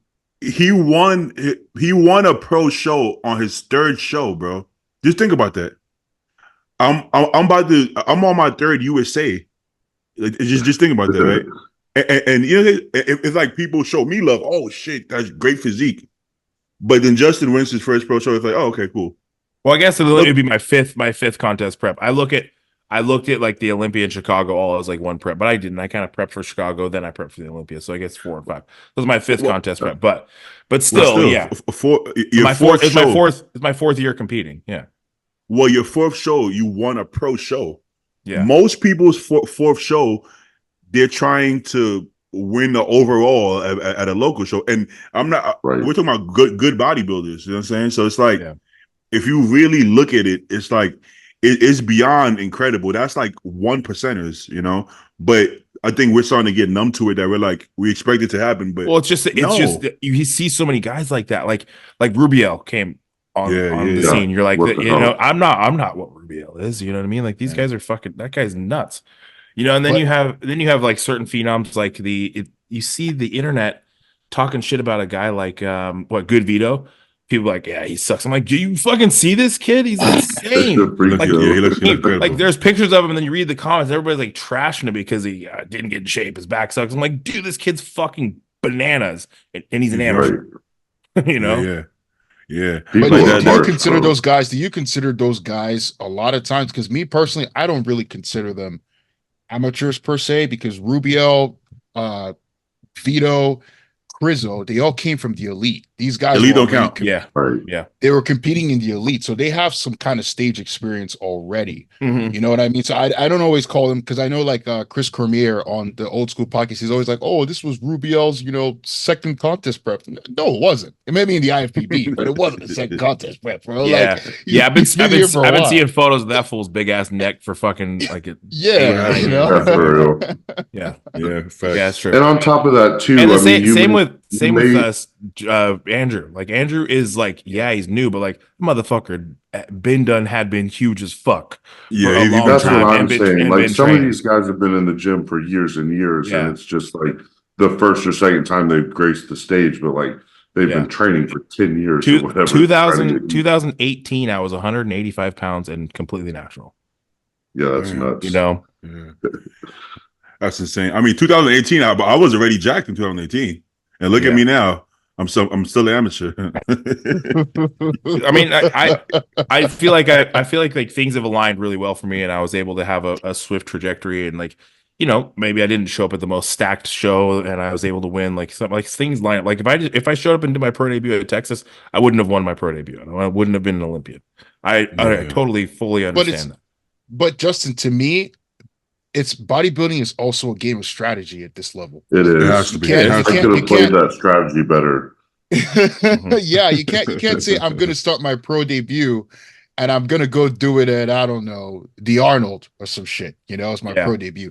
That's a bad strategy. I mean, the Chicago was pretty competitive. You had fucking 5 Olympians in the top 5. Like it was John De La Rosa and Stanimal and both Olympians, and then you've got Patrick Moore, who was top 10 at the Olympia, and then you have had. But what I'm saying is, what I'm saying is, we compare Chicago to like New York Pro, where like a lot of guys coming.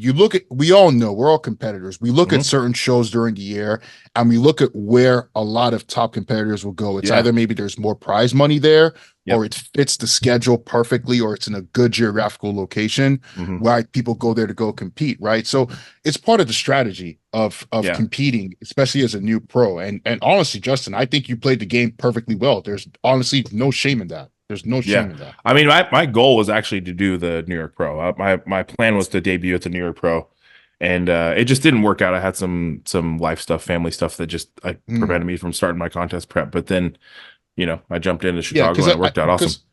Because talk about strategy, right? Like, and he's my boy. I love him to death. Like Carlos could have won almost any other show last year, right? But he just happened to debut at Texas where it was stacked. Yeah, you know what I mean? For sure. Two stacked. Stu as well. Stu could have won a show. Yeah. I think Stu could have won a show as well. For sure. But I think that was weird though. Like I was there when he did Vancouver, not Vancouver. Was it Vancouver? Cali. New York. He did Cali. He did Cali. That's right. He did Cali, and he lost to Ross, he lost. Tony. I thought that was a weird call. And so he lost to Sergio as well. Yeah. That was strange. That was strange. That was a weird call. That kid is an extremely good bodybuilder. Yes. Yeah. He's huge in person too, bro. Yeah, in person it don't even he's gigantic. Yeah. When I did my first show, he was a heavyweight and I was the light heavy. Oh really? Yeah, like we did the same show together, yeah. I would love for Stu to be a tad bit more confident though. I'm good with that. Well, I think what it is it's not that he's lacking confidence. I think he just doesn't see himself for how fucking good he is. You know what I mean? Yeah. Well, You know? Compton told me did the same thing. He said he couldn't see it. Now he Yeah. sees it when he looks back, but at the time he was Yeah, like, of course. What you got? We all, I mean, I think it's we all better have like that retrospect. I think it's way better like that. Yeah, the yes Stu and thing yes is- and no. Yes and no. Stu needs to walk in and say, "I'm the fucking guy, and I'm here to win." Yeah. You know, yeah. Stu needs to be the stage, maybe Stu a needs to little be bit the more fucking confidence man. on stage. You know what I mean? I mean, like, not to be cocky or anything. When I went to Chicago, I was like, I'm here to fucking win. I told Fucking everybody, win, yeah. I'm here to fucking win. You know, like agree. I was for sure. You know, and Stu legitimately, I think, walks in and is like, we'll see how it Yeah. goes. Like, See Yeah, how it's- happens. It's one thing to say like, okay, Nick is gonna beat me, but like he doesn't think he can win Cal. I was like, why can't you win Cal? Well, if Tonio shows up, I'm like, fuck, You can yeah, beat fuck Tonio. that. Yeah, You you can can beat beat Tonio. Almost Why beat him can't last you year. Hey, here's something to think about. You're coached by Matt, and I saw it when I was watching your series or whatever. Mhm. Matt's sitting there telling your ass. He gets into all of his athletes' heads. Yeah, man. You're here to Yeah, win. facts. You're here to win. I wonder Fuck all if that.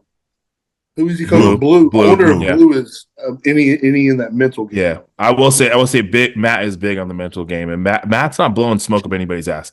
Matt No, didn't tell me I was absolutely. gonna win the show because he, just wanted. That's what I wanted to hear. Matt believed in it, and we built Yeah. that belief together. We executed together, and we stood in that fucking hotel room and fucking shook hands and said, "Let's go win." Well, another thing is Exactly. Matt's not going to put you in a show either where he's not confident that you're going to place your best or you're going to be at your best. Yeah, If Exactly. you were to go to Chicago and he knew you weren't at your absolute best that you could be at that time, he probably would put you in a different show Mhm. because he's Yeah, going to yeah, communicate that. Yeah, for sure. Yeah. Yeah, Matt's one of those guys that like he doesn't hand out compliments.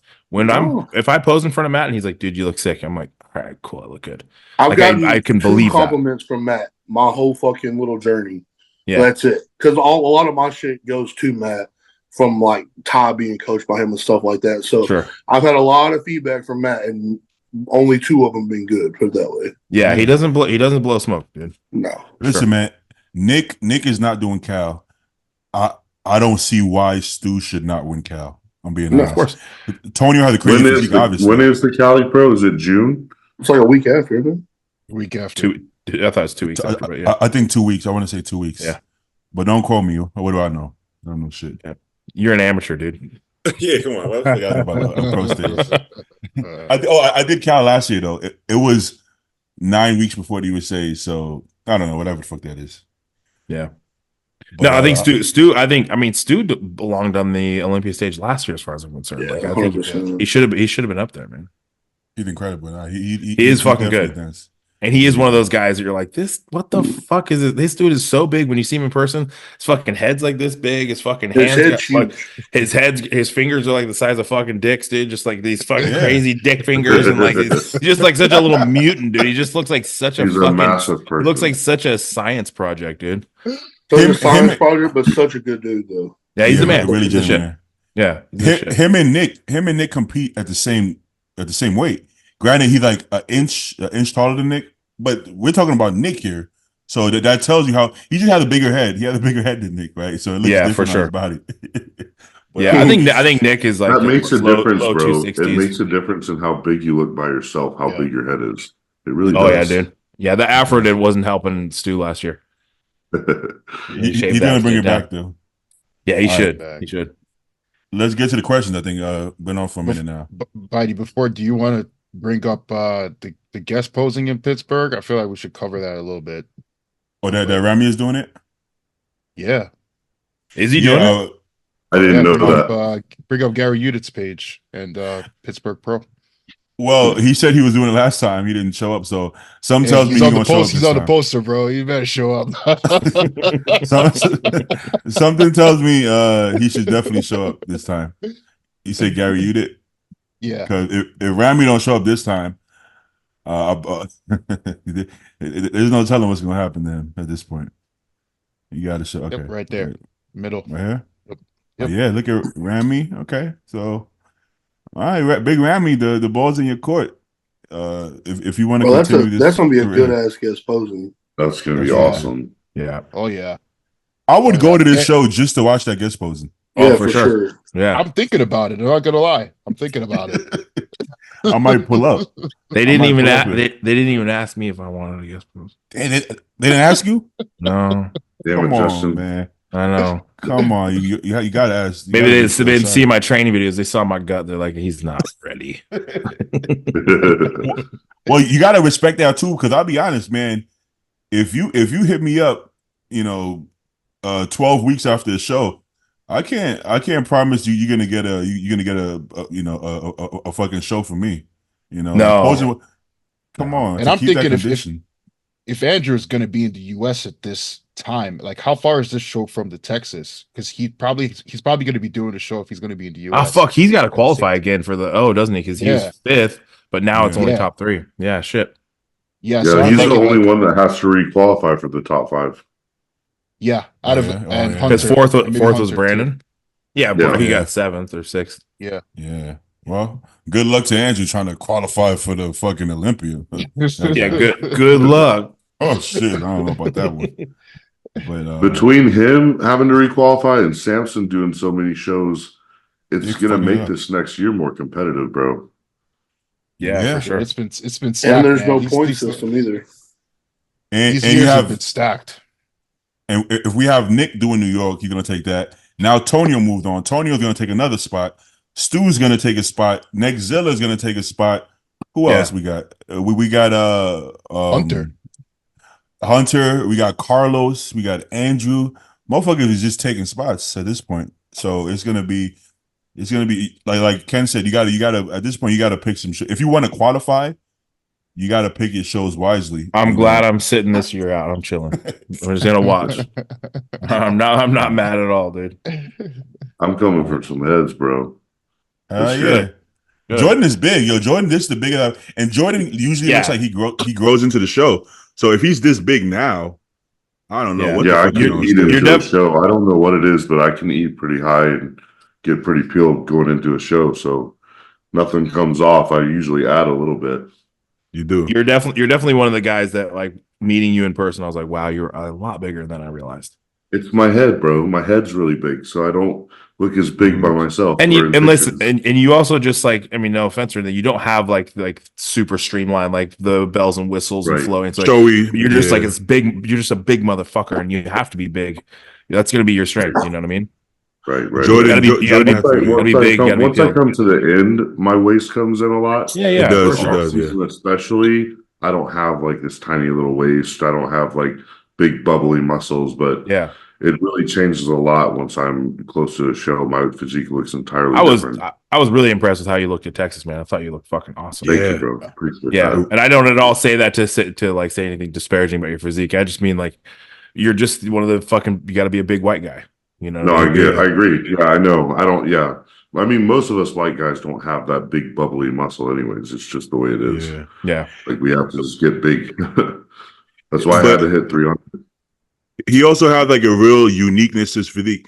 I can't say I've ever seen anybody who looks like Jordan. Like Jordan's physique is different, and it's like Yeah. I wouldn't call him a shape guy, but I wouldn't But call you're- him like a not shape guy. Yeah, I'm your not shape isn't sure. Exactly. bad. Yeah, for sure, not at all. And I then he's agree. not a mass monster, but he's a big guy. He's a big motherfucker. So it's like Yeah, I kind of play an in between on everything. you do, balance. yeah, Just you do. balance. So but the problem Top to is I bottom. have to really make my that's why I don't know who knows this, but I didn't make the first call out in Texas, even though technically they called out 4 and technically in the morning I placed 4th. They pulled me up because they had to see me next to everyone. yeah, But it's like one of those things where I can fall in between the cracks because I don't have any like super freaky Yeah. specific body parts or yeah. one thing that really stands out. I'm just like kind of in between on everything. There's Yeah. nothing that really is like monstrous on me. So it's like, Freaky body parts help, man. Freaky body parts Yeah. help. It's but balance not- also catch helps the eye. too because I don't miss. But let's not go anywhere. there, Ken. Yeah, I'm balanced yeah, no, across the we're not board. going there.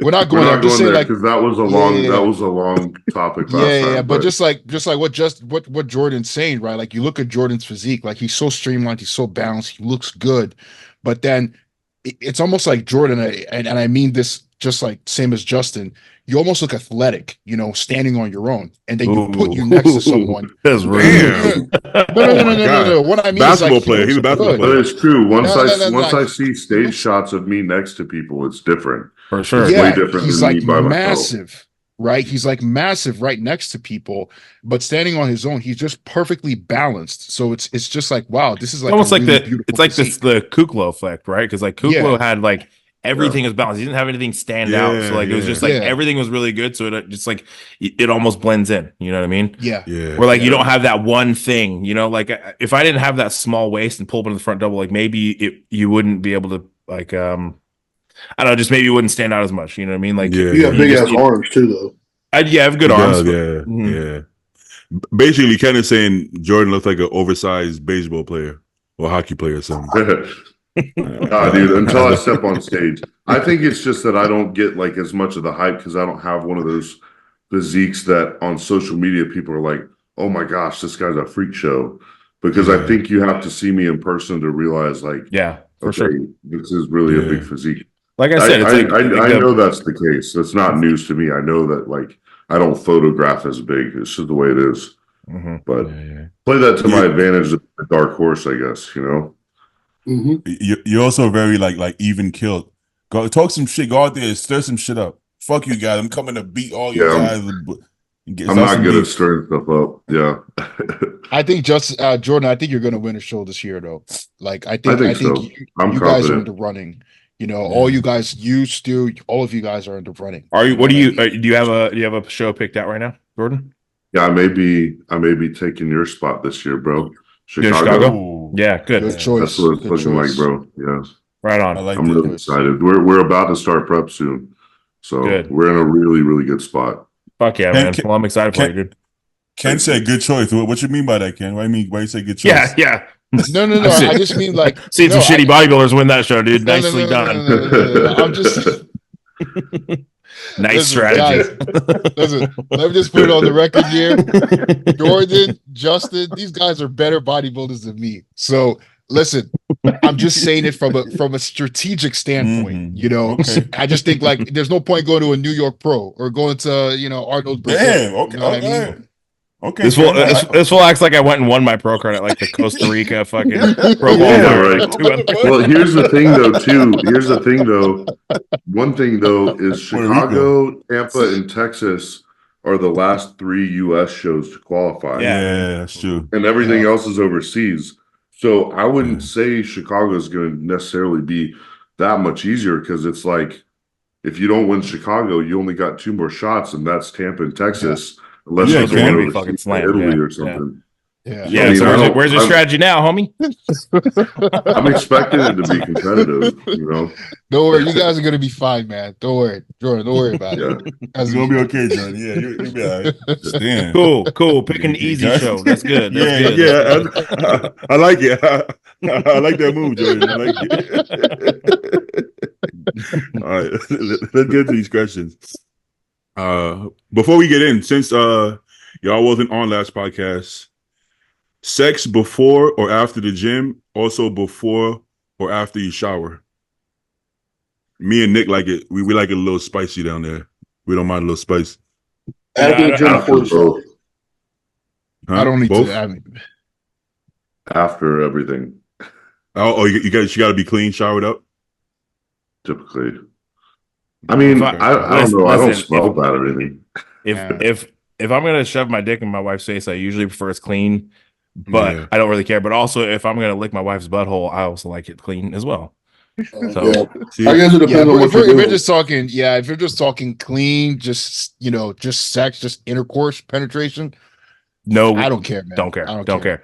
I Yeah, don't care. for sure. But if I we're doing definitely- all the other foreplay and all that, then yeah, we all got to shower. There, I was gonna say there's definitely a different style and approach based on Yeah. those different scenarios. After the gym Mhm. is gonna look a little different than in the evening after a shower. Man, I don't need no shower. I'm licking toes, buttholes. You dirty Oh. grimy motherfucker! I don't care. I don't give a fuck. This is why you can't. This is why you struggle to get in shape. You be eating all that gross ass shit. And the toes, bro. Come on. All I that already shit. have people talking to me about my my feet when I post my weight on the scale. Guys are hitting me up. I can't help. Once I get going, I can't help it. The endorphins be up after a nice arm day, back day. Once I get going, it's not stopping me, bro. It's not stopping me. But Yeah, I'm not. to each his Not own. even this week. I'm not saying I haven't gone down on. I won't. Yeah. Hey, I feel like clean gets boring. It's too clean. I don't taste nothing. It's too. Come It's back. too, bland. Yeah, bland. Yeah, come here. Yeah. It's too bland. You cooking something? I need some flavor, bro. All right.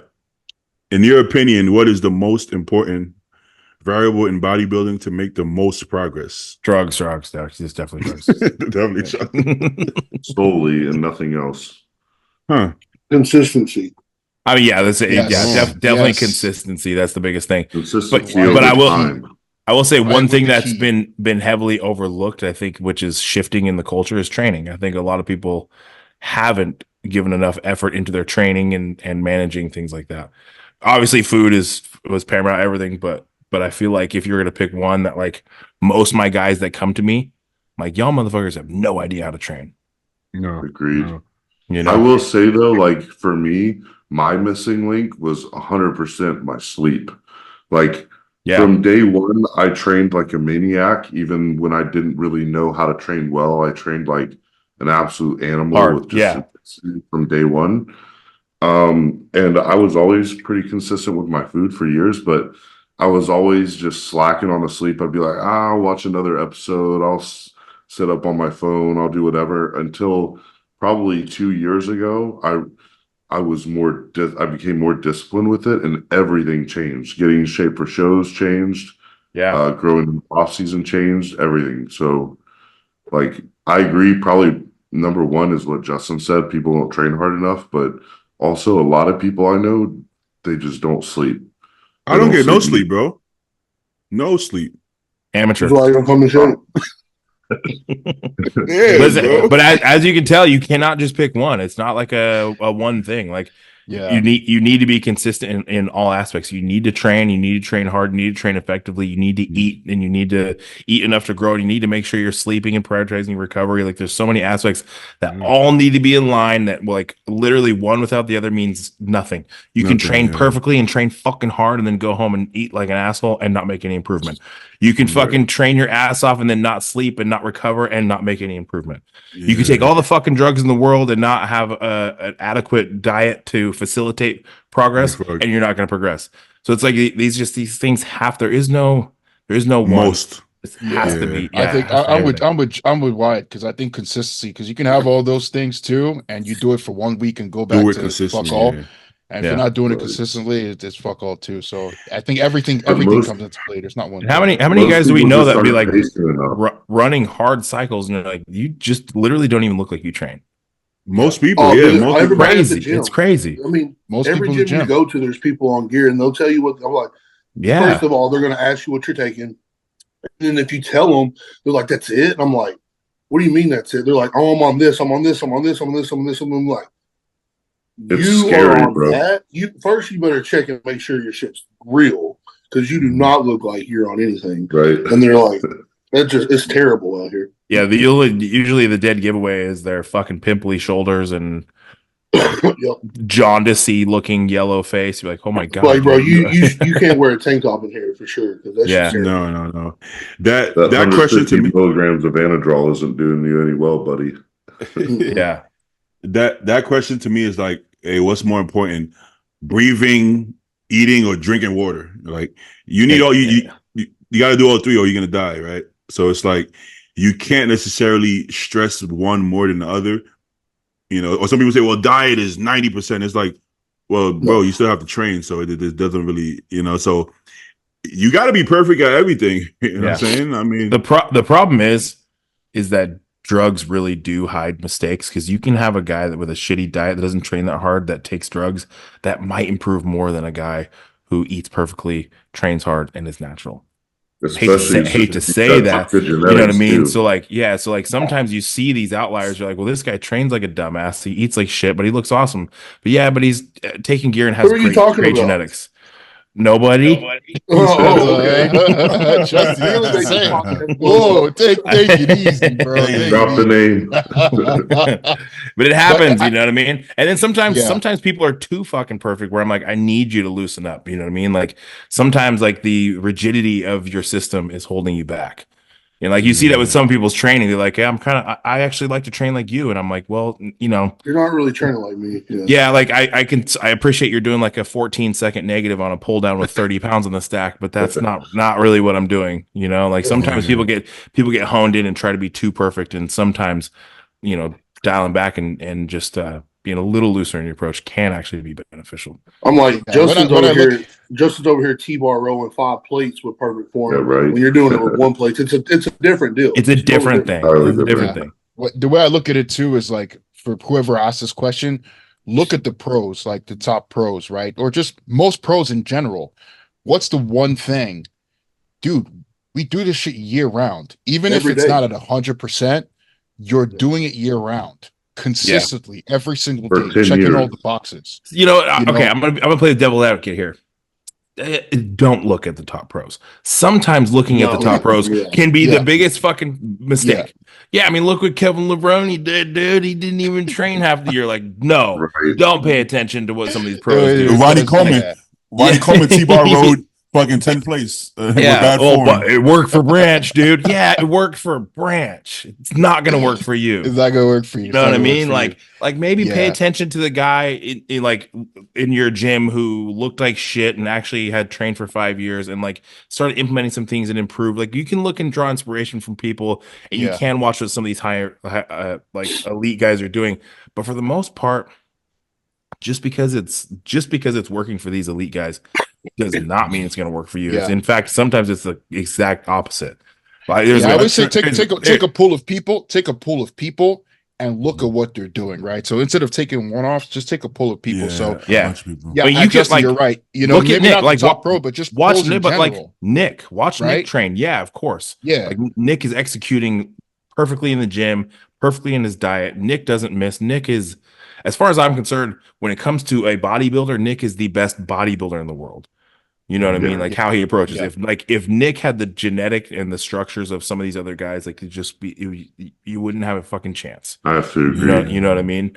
yeah. Or like But- Ian when he was bodybuilding. Yeah. He was the bodybuilder's bodybuilder. For sure, 100%. You know, but Yeah. sometimes like these guys, because they're so fucking elite genetically, they can get away with shit. So I Like trained Andrew Jack, exactly. he eats like 3 meals in the off season. Yeah, he That's what I've did heard. say that. And then George Farrar said that he wouldn't take GH. He would, for whatever reason, he didn't want to do it. And I'm like, I don't know if he needs GH, motherfucker. He's already Yeah. top 5 in the Around world. here, shit. I mean, Well, you it's- probably should try it because I mean, shit. But I will say, like you said, but for the majority of like the top guys and like Yeah. you guys that you're looking up to aren't missing a beat. They are doing it, whether they're doing it quote unquote correctly or right. That can be debated, but like you know, we aren't missing meals and we aren't missing training sessions.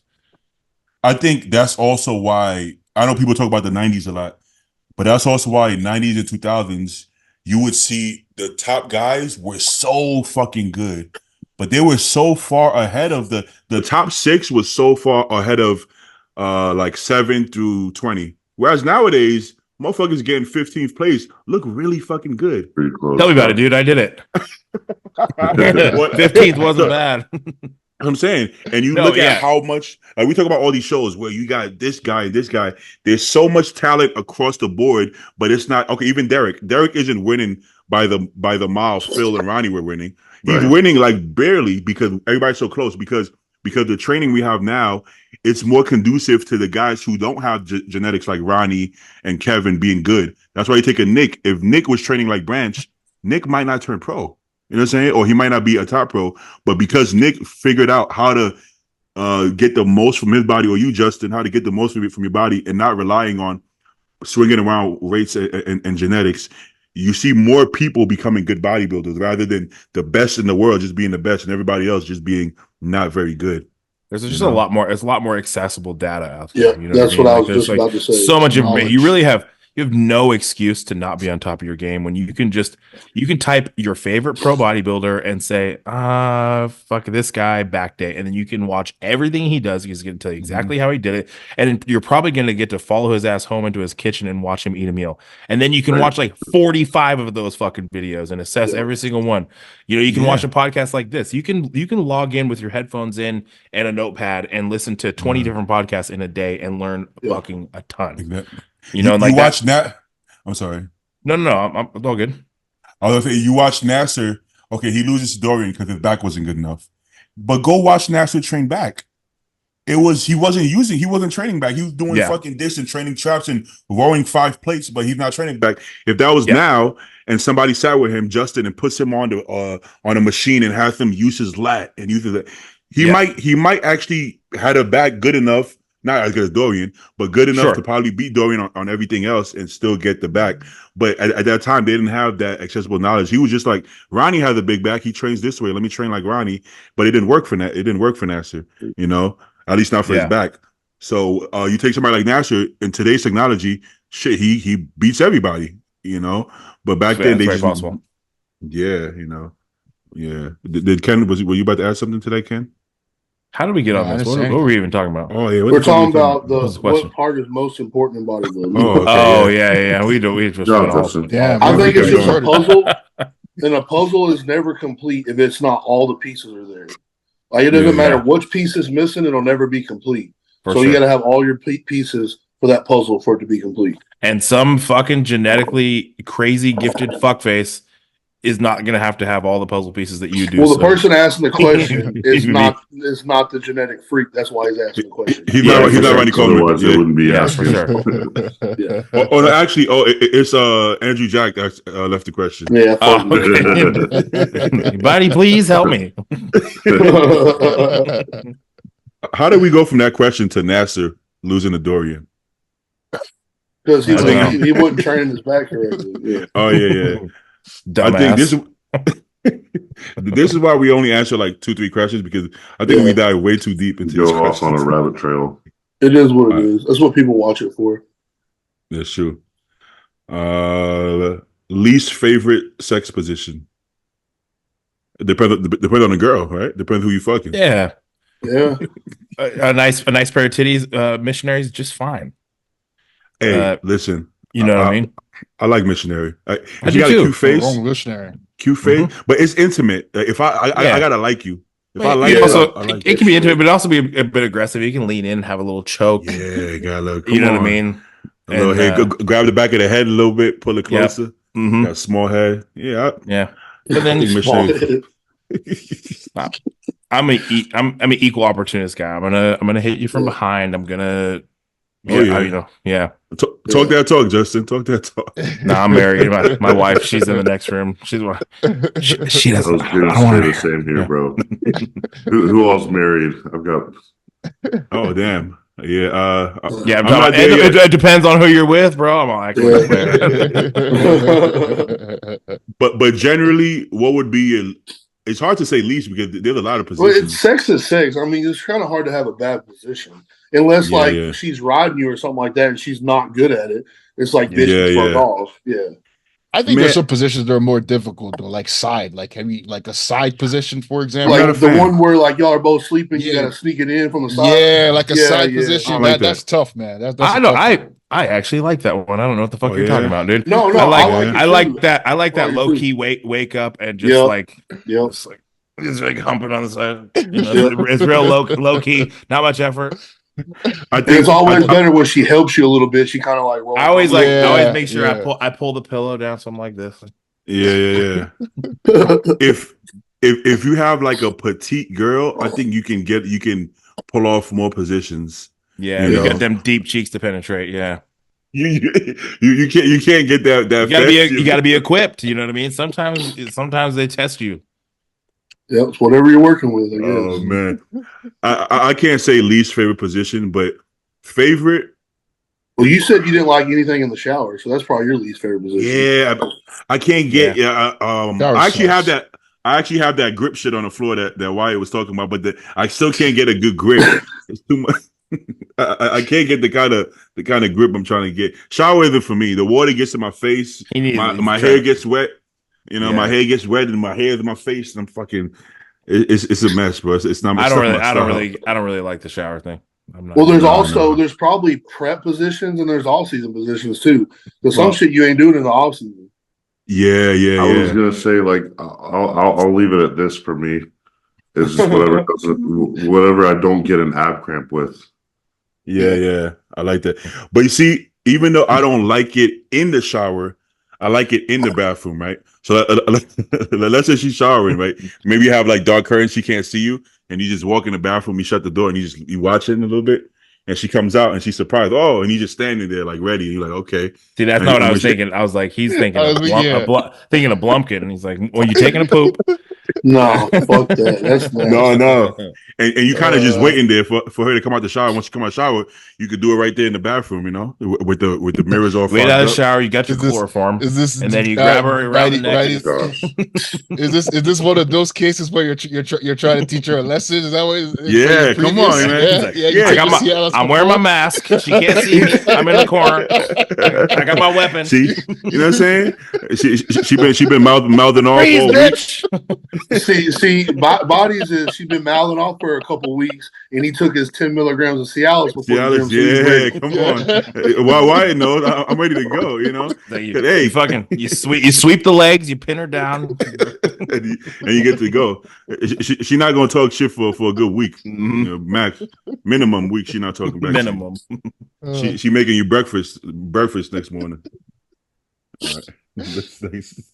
How do we get there? Oh, okay. Favorite sex position. How do we get to talking about favorite sex position? All right.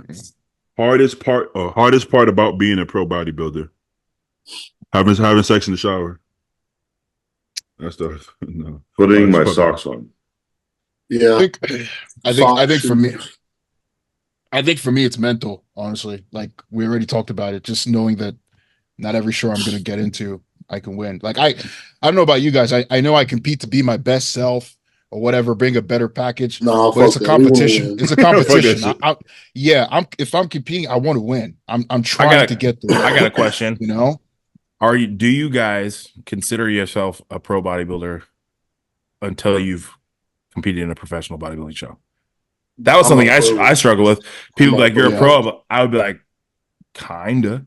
Like, I mean, it's like I feel like you have to live it fully. Like I think I had no problem saying like I was a pro bodybuilder because every bit of my day from when I went pro and prior to going pro was towards that goal of that pro debut. So I didn't have a problem with like saying that, but it didn't feel, I didn't want to say it was like my career yet, I guess. Yeah, I totally understand. It's not a career. You guys are pro. A career. Yeah, if you won your professional status, you're a pro bodybuilder. I just remember feeling like I was like, man, I just have to fucking legitimize this. And I took a full year off, and I remember feeling like you have that like imposter syndrome. You know what I mean? Yeah, that's Because that's what I was going to say too, Justin. It's like, how does it feel to even turn pro? It doesn't even you don't really feel any different. Yeah, for sure. I mean, Justin, you chased it. You know what I mean? Like you worked your way up, and you finally fucking won. You know what I mean? Like I was there in Nationals in 21. You know, I watched you chase it. So like, obviously, it's really validating to win it. Yeah. So it does change. Yeah. Do you feel it? And that's a question. I'm actually curious about that because Justin, you won the overall at USA's. Do you feel like it was a different feel turning pro, being that you won the overall title? Who won the Jordan? Jordan. I did. Yeah. I thought you said Justin. Yeah. Did you feel because I mean I won my pro card, but because I won it like as an overall, and I'm not saying that's North Americans, but I'm not saying that's the best way to do it or whatever. Yeah, I mean, I took the overall. He definitely made it feel strategy. like It was a strategy approach for him. Yeah, it was a strategic approach. Good choice, Ken. Good choice. Me and Wyatt won at Nationals. You know what I mean? So it's a little different.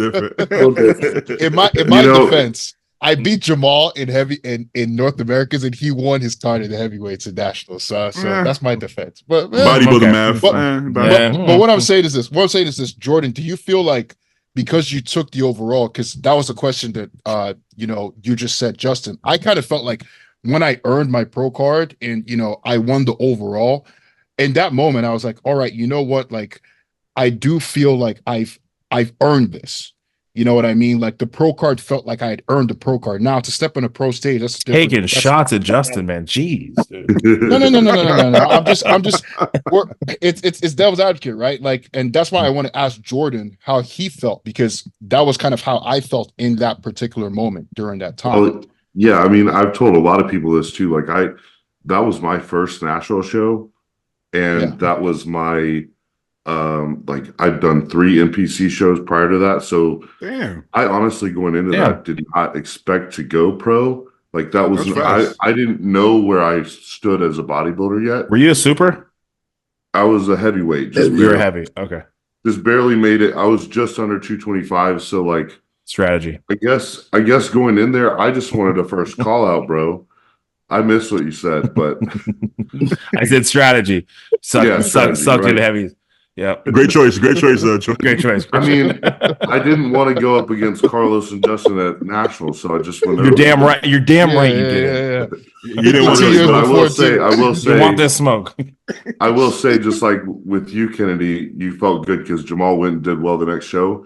Eric, who I beat in heavyweights, just went on and won the overall at North American. So I felt, I will say, that made me feel like, okay, I'm at the very least, I will be a good pro bodybuilder, because if I can do this early, then I know I at least have the potential to be decent.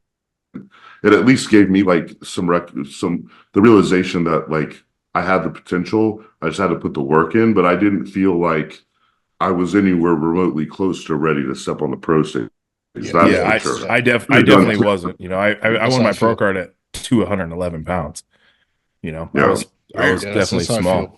Yeah, that's it. That's why. I was 211 when I won at nationals.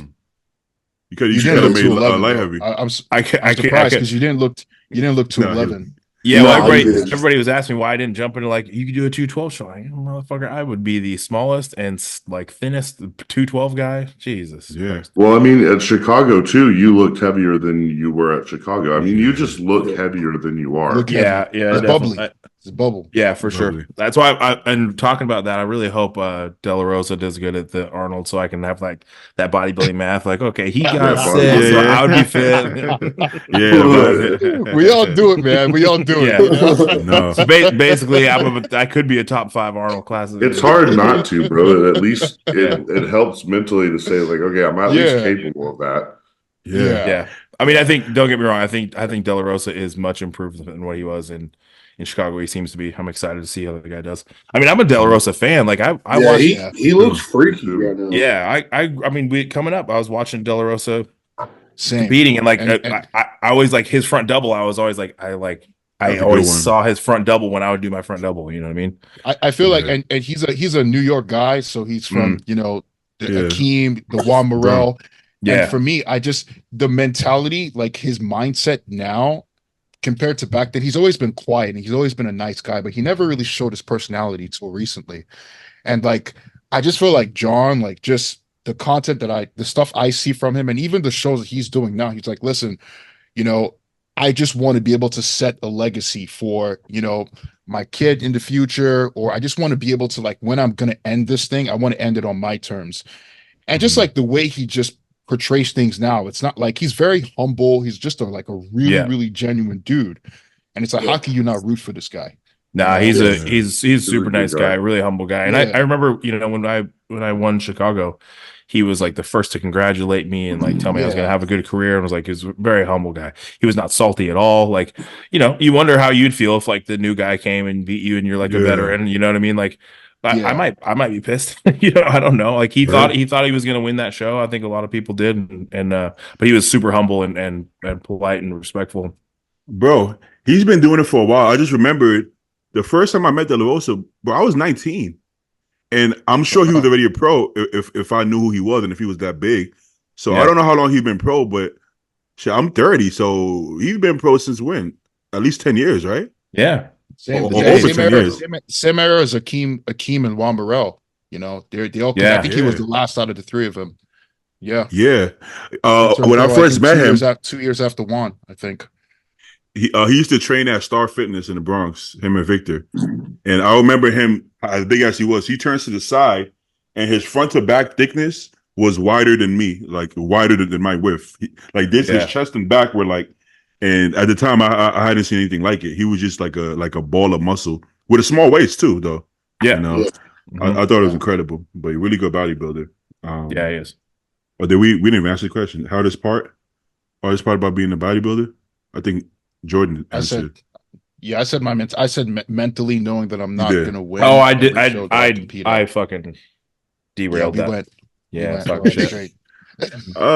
I guess for all of us, it's probably when you're your heaviest, right? Like me at my peak off season, if I sat down on the floor, I don't know if I could get up without getting injured. You know, I don't know if I could get up from the floor without hurting myself, and that's kind of rough. Yeah. Sometimes, No, sorry, bro. I was about to interrupt and be rude. Go ahead. no, what we do it all the time. It's all good. But yeah, I don't. Sometimes my cardio gets so bad. If I walk up the stairs at the movie theater, by the time I sit down, I'm fucking sweating and fucking crying and you know just. Oh yeah. It's not fun. So Yeah, like Yeah. you can say going to see a movie with your wife and shit. You like sit down and you're like sweating. You look around, everyone's fine. You're fucking sweating bullets. You're taking I your shit hate off. that, bro. Yeah, I sweat everywhere I go, especially if I sit in a leather chair. Those movie chairs are hot. yeah. I can't go. I have to do my own intermission and go to the bathroom just to dry Me off. too. a little bit. Always, Come yeah, back. for sure. always Yeah. I gotta go to the bathroom. Yeah, It's burdensome being heavy, and that's not just like bodybuilders. Like just being over, like we're overweight, all of us. Right. Even when we're shredded, we're severely overweight. Yeah. Mm-hmm. Yeah, and that's hard for me too. I feel like for me to fill out my frame, I'm gonna have to push to something like 320 because you guys are talking about how Justin looks heavier than he is. I feel like I look lighter than I am. So like I feel like my frame to really fill everything out, I'm gonna have to hold another 20 Yeah. pounds. And that's How tall gonna are you, feel Jordan, really again? rough. I'm 5'10". So like Damn. like on the taller end for the average bodybuilder, I would say like, you know, Yeah. most of us aren't much over 5'11" ever. Well, So that's tall, and you're actually 5'10". You're not like a 5'8" guy that says they're 5'10". 5'9" and 3/4. So like, yeah, I could say 5'9", I guess. I caught you. Oh, you. yeah, And and the truth comes out. And the truth comes out. Yeah. I had that quarter inch bro. Strategy. I had it. 5'9" and a half. But You know. if I told you 5'9", you'd be more impressed that I'm this weight. Yeah. Good point. Good point. You know what I'm Yeah, saying? yeah. So it's like, But then we'd be like, am I yeah, trying to impress you with my height or my weight? Which one am I trying to do? but then we'd be like, Yeah. yeah, he's not for 5'9", he's not very filled out. you get to blame your gaps on your height. You'd be like, well, but I'm right. 5'10". Exactly right. One more or two more questions. How much time we got? I got I'm time. chilling. Yeah, I'm fine. Oh, okay. Good. What time All is right. it? let's- Oh, let's 2 do o'clock. two Never more. mind. I'm just kidding. We're good. Gotta bounce. All right. Can machines be as effective as free weights, or you have to do free weights to truly reach your potential? No. I think they can be as effective in most settings, and sometimes more effective. Yeah. To be honest, you know, like I'm gonna say, like if you can find a nice converging chest press that you can comfortably get into a very deep press or very deep stretch safely, and it's going to converge in, and you're going to get a better contraction in your chest. In most settings, that's going to be better than a barbell. Yeah. You know. Here's something that Mike Van Wyck said, and it made a lot of sense after you hear about it. And all you hear always is like, start out with the basics. And I was always like that too. It's like, I wouldn't do a leg day if I didn't squat. You know what I'm saying? Like you had the free bar squat, you had the deadlift, you had the bench press. But it's like, if you're coming up and you're just starting, and you don't even know how to contract a muscle, you don't even know what that feels like.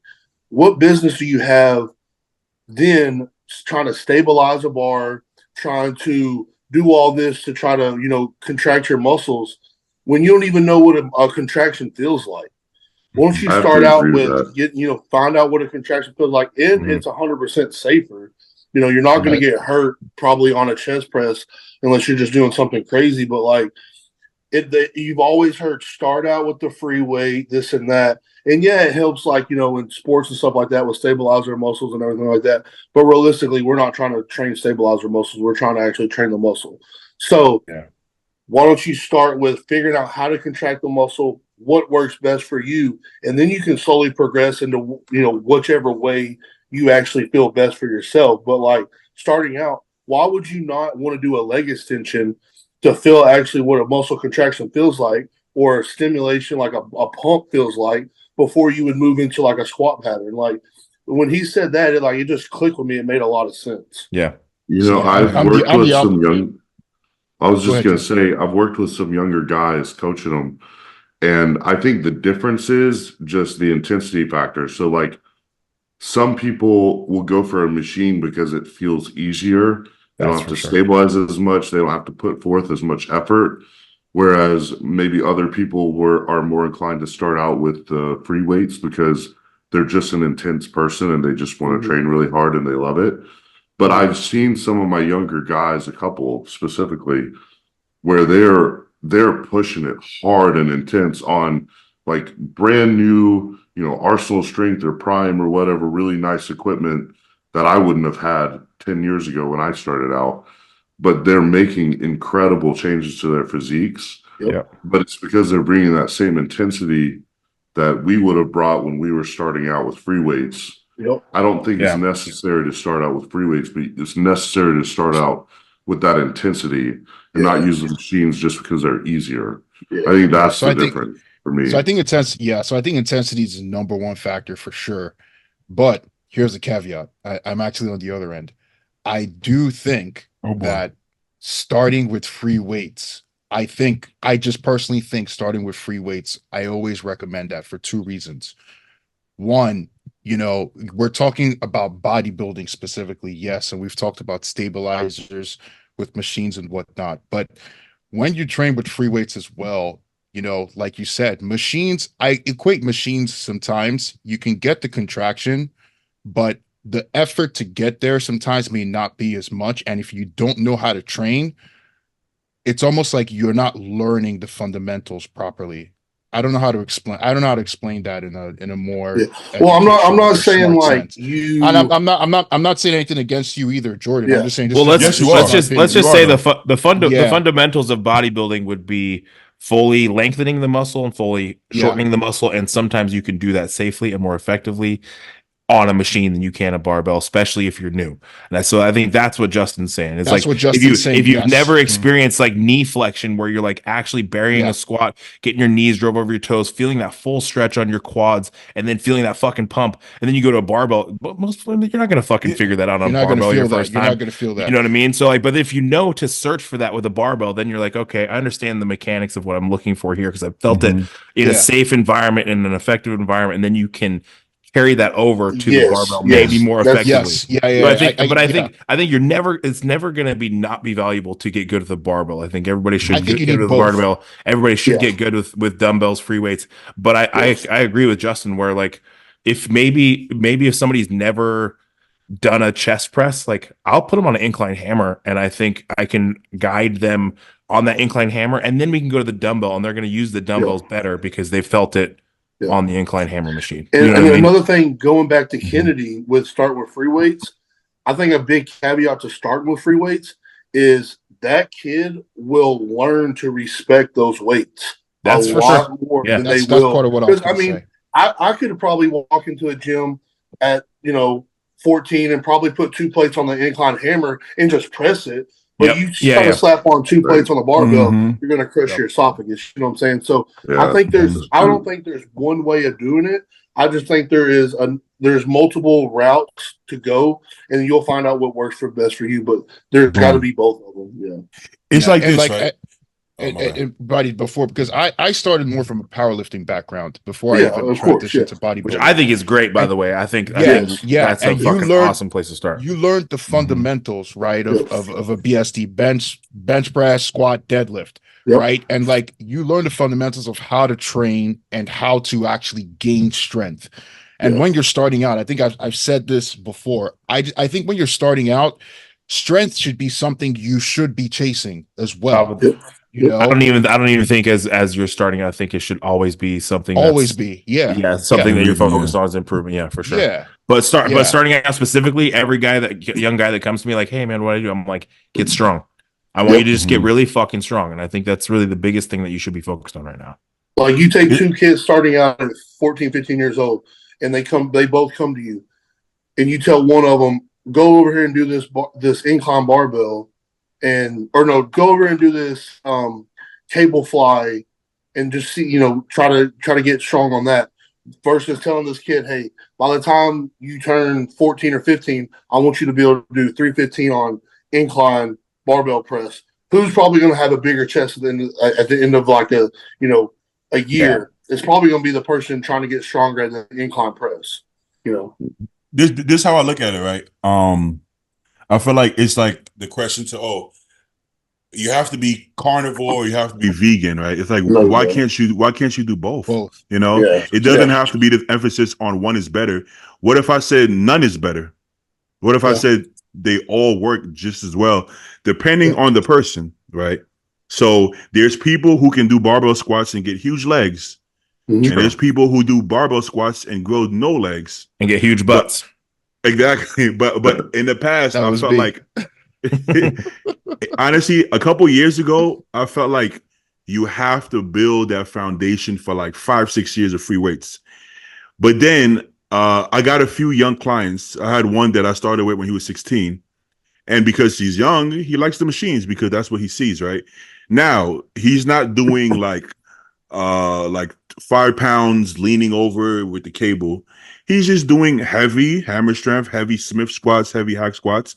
Yep. And this kid is growing like a weed. Fuck yeah. And I'm like, huh.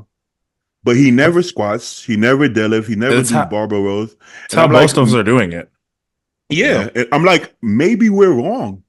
Maybe this old idea of, no, brother, you have to do the heavy fucking squats and maybe it's outdated. Maybe it's not what we think it is. It's always wrong to say you have to do something now, especially when it comes to something like a barbell squat. Femur lengths, fucking everything, your limb lengths are going to play a massive role in whether or not that's effective for you. Like for me, barbell squats just don't really work well for me because the way I have to load, I end up loading my back more than I do my quads, and it just doesn't work well for me. Whereas I can go to a hack squat and get a lot more knee flexion and train more effectively. So I don't do barbell squats. I never have. It was so that's hard for me. That's not true. Not that I never have. Like I squatted 405. Natural with a free bar before I ever, was trying to be a bodybuilder. But that's just, I had a different approach. But I think that the dogmatic approach of you have to do these things is just not true. But it took me years, fucking probably 15 years to be able to stop bench pressing. I bench press, I get 0 chest pump, my shoulders hurt, my elbows hurt. But it was like, bro, I have to bench press. This is what I learned it this way. I have to bench. I just have to do this thing. And I'm like, no, I fucking don't. And my chest is growing more than ever. The pumps is better. My strength is going up because I couldn't even get stronger on the bench because every time I started to get stronger, something would happen. So I think it's like, okay, you got a high reps to get cut and low reps to get. I think sometimes some shit is old school, and we have to be okay to saying there was a time where we believed this was the only way, and maybe we were fucking wrong because I'm seeing people make so much progress, young guys, not squatting that, but don't get me wrong, you still have to do the hard shit. Hack squats are hard. Pendulum squats are hard as fuck. They could do rack pulls. They could do weighted hyper. There's so much other shit you can do that you don't have to just train like you're in the 70s because we're not in 70s. Here's the only caveat I have to that, Beatty, and I agree with everything everyone said. But sometimes when we talk about this stuff, a lot of times we're talking from a place where we've been doing this for so many years and we forget what it's like to be an actual beginner to start. When you actually first start training and you put someone on a barbell squat, first off, they're too scared to even go all the way down to begin with, right? Like, I feel like when you learn proper mechanics using free weights, it translates a lot better when you start going over to the machines and you start gaining strength, we're coming from a place where we've been doing this for a while, so we don't even think of these things. But free weights really do teach you the fundamentals of just proper training, how to actually use your body. Now you may get to a point like Justin, myself, I was in the same boat where, your barbell squat, but your legs aren't really growing, right? Because you're targeting other things and then you move on to other things. But guess what? That same biomechanical movement that you learned from those fundamentals, now you're translating it to other things, right? So Justin could go in a hack squat and do proper knee flexion, but a kid that just started with machines all his life probably doesn't even know what it feels like to really go all the way down with a regular free weight barbell squat. And it's going to be hard to teach that, start going the other route, starting with a machine and going the other way. So that's just my devil's advocate for that in everything that we're saying here. I think what goes along with what you're saying is it goes along with what Jordan's saying too, but it's so much like if somebody can take a set of barbell squats to absolute fucking failure, like to where, you're seeing stars, you can't hear, you're about to bleed out of your nose, but you go for another rep, you translate that into a machine where the contractions are perfect, where everything is in line, you're recruiting the muscles you need to, so you're actually putting all of that effort, all that intensity into that muscle, you're going to get a lot more response out of it. So, I see where you're going with that. And so, yeah, I agree. But, me, I didn't do a barbell squat or I didn't do a free weight bench press. My last 2 off season, I put almost 50 pounds of muscle on. Yeah. So, that's just taking those where I did all of that stuff that you're talking about, all the free weights and everything like that, all those, squat, deadlift, bench, which I still deadlift and stuff like that. But I took that intensity and that level of just tenacity to machines as well. And I think that's where the magic actually happens. Yeah. But to play devil's advocate, to Ken's devil advocate, in response to my devil advocate, what I would say, what I will say that I had a female client start off with basically all machines. Try it out. I'm like, she's tall, she's like 6'1", and I'm like, she might get a little goofy with the free weights, and she was able to do it perfectly, and I was able to push her to failure and everything like that. And then within a couple months, I went over to the free weights, and then she got those perfectly as well. So maybe we assume that the other way around is easier to transition, but maybe it's not, because it seemed like she got it perfectly well by learning it the other way around. Now this is not her doing pin select leg press. She's doing hack squats and pendulum. We moved on to the regular squats and she got it perfectly well. So maybe we just assumed this because that's how we did it. But maybe sounds like a genetic freak. No, I'm just playing the devil's advocate. But yeah, I'm just playing her out. But just trying different things off with different clients, I'm like, this is what's opening me up to it. Because if you leave it up to me all day, I'm gonna say, of course, start with free weights. Of course, why not? That's what I did. That's what everybody did. Mm-hmm. But just being open minded and just watching and observing with no bias, I'm like, maybe there's different ways to do this, man. Maybe there's different ways. I feel like the real answer is whatever you have access to, utilize it. Whatever it is, it doesn't matter if it's machines. Yeah. It doesn't matter if it's free weights. If you can utilize it and you can connect well with it, fucking run with it. Keep doing it. Yeah, and I am curious. I am curious too, Body, with what you just said, because the machines of today are way better than they ever were 10 years ago.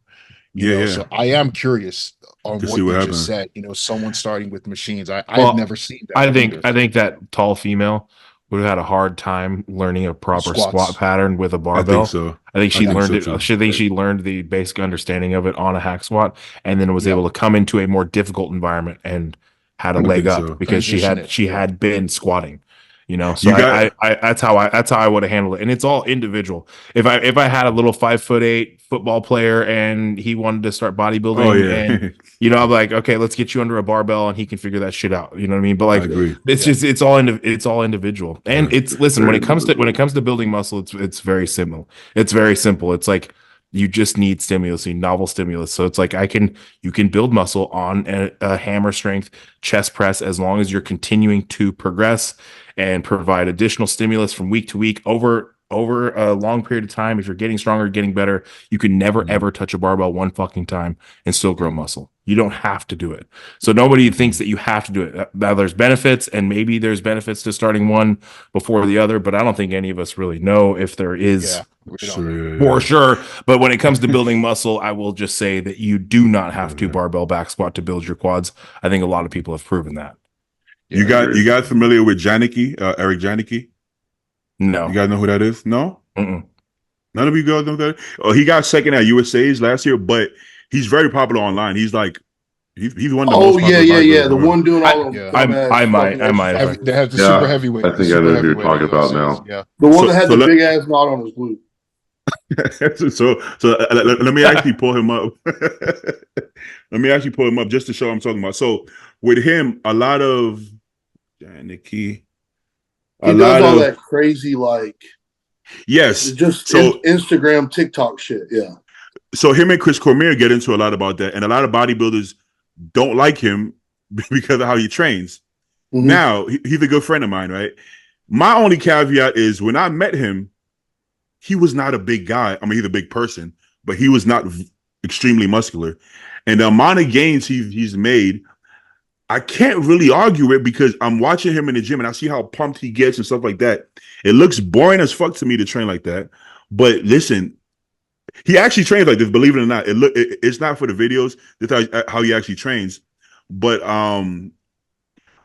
my caveat is if it's working, well, but that's a good amount of weight though still. Even though the form is so perfect and his arms are locked out. That's not the shit I'm talking about. The shit I'm talking about is like when he's pulling to the side, is laying on the ground doing a lateral raise with a kid, like just doing weird shit.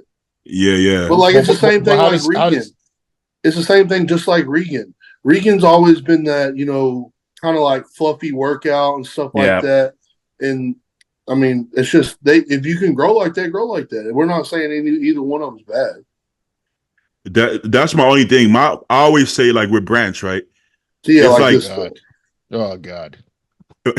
my caveat is anytime it's working, but then that's not a good caveat because what if it can work better though? Sometimes things can work better. Yeah, I think that's But I think the biggest thing is like those genetic freaks we're talking about. If you're enjoying the training, and I think that's one of the biggest things, really. Yeah, that's exactly what Justin just said. If you're enjoying it, keep doing that's it. all there is to it. But I've had so many conversations with clients about that. Like when we're talking about movements and what works best, I'm like, ultimately you have to really love it enough to put that amount of intensity in it every single day, because you're going to have to be consistent with this over a long period of time to get really strong with it. So it's got to be something that you at least somewhat enjoy. Yeah. Don't get me wrong. If you enjoy training like a fucking dumbass, I may encourage you to do something differently. Like that. But like we can't argue that even though his training is lighter weight and a little bit fancy, he is working the muscle, obviously, because I'm not seeing anything that's too obscure or I was going to say that leg training looks pretty good. I'm not going to lie. The chest and try day was a little bit like outside of the he wasn't really even pressing there. Let's see the back. The back was the only one I had. A little different. I just have a problem. Well, this is never that is never going to be more optimal, and I know that's a bit of a trigger word, than putting your knees under the fucking pad and having something to brace against. I'm sorry. Right. Sitting off the back to where you're unstable and the weight can move you. No, I'm sorry. Brace up against the pad with your fucking knees. But it looks special and new for Instagram. To me, it looks cool for Instagram. Yeah, I feel and like listen, and sometimes that's a fucking shtick for people. Sometimes that's their thing. Yeah, it is. But like actually, it's funny because actually watching it with you guys, it's actually not that different because I'm looking at the weight and he's using the whole stack. I'm like, so he is moving some weight and he's just using really perfect form and unorthodox exercises. But he's only doing unorthodox exercises because he feels it, I would assume. So if he's feeling it. And this right there, just like I don't know. Yeah, not that one. But like I'm triggered. Now the Spider-Man in the gym, I don't know about that. I don't know how well that's working for him. You guys see the Spider-Man outfit? Yeah, I did see that. I think that's what the hardcore bodybuilders don't like. I look at it like it's a business, right? Because I know him personally, so I'm like, I look at it as like, this is Yo, his business. Homie's got almost 70,000 likes on this one post, so he's doing fine. That's the thing, and he's got loads I mean, loads he's of muscle. figured out Seems something to be that doing well. works. Got a nice butt. Look at that. So yeah, I mean, great butt on the guy. Yeah, yeah, for sure. But how's he breathing? How's he breathing in that, man? Yeah, I don't know, bro. My thing is that he's looking at it like this is his business, and this is gonna get way more views than his arm day video, obviously. Right? It's true. Yeah, it's true. He should get more. He should get a Venom. I just costume. can't subject myself to this. I can't do it. Yeah, I can't do that. But he looks more like Venom than Spider-Man. I think. With the twerk. He's twerking. Okay, this is bad. Just stop. That will only fly in an influencer gym. Imagine him doing that at Metroflex or something. Yeah. I think yeah, that's what the hardcore guys don't like. I just look at it as it's entertainment. He's the actor. He's acting, right? It's like a actor playing Spider-Man. That's how I look at it. That was for sure.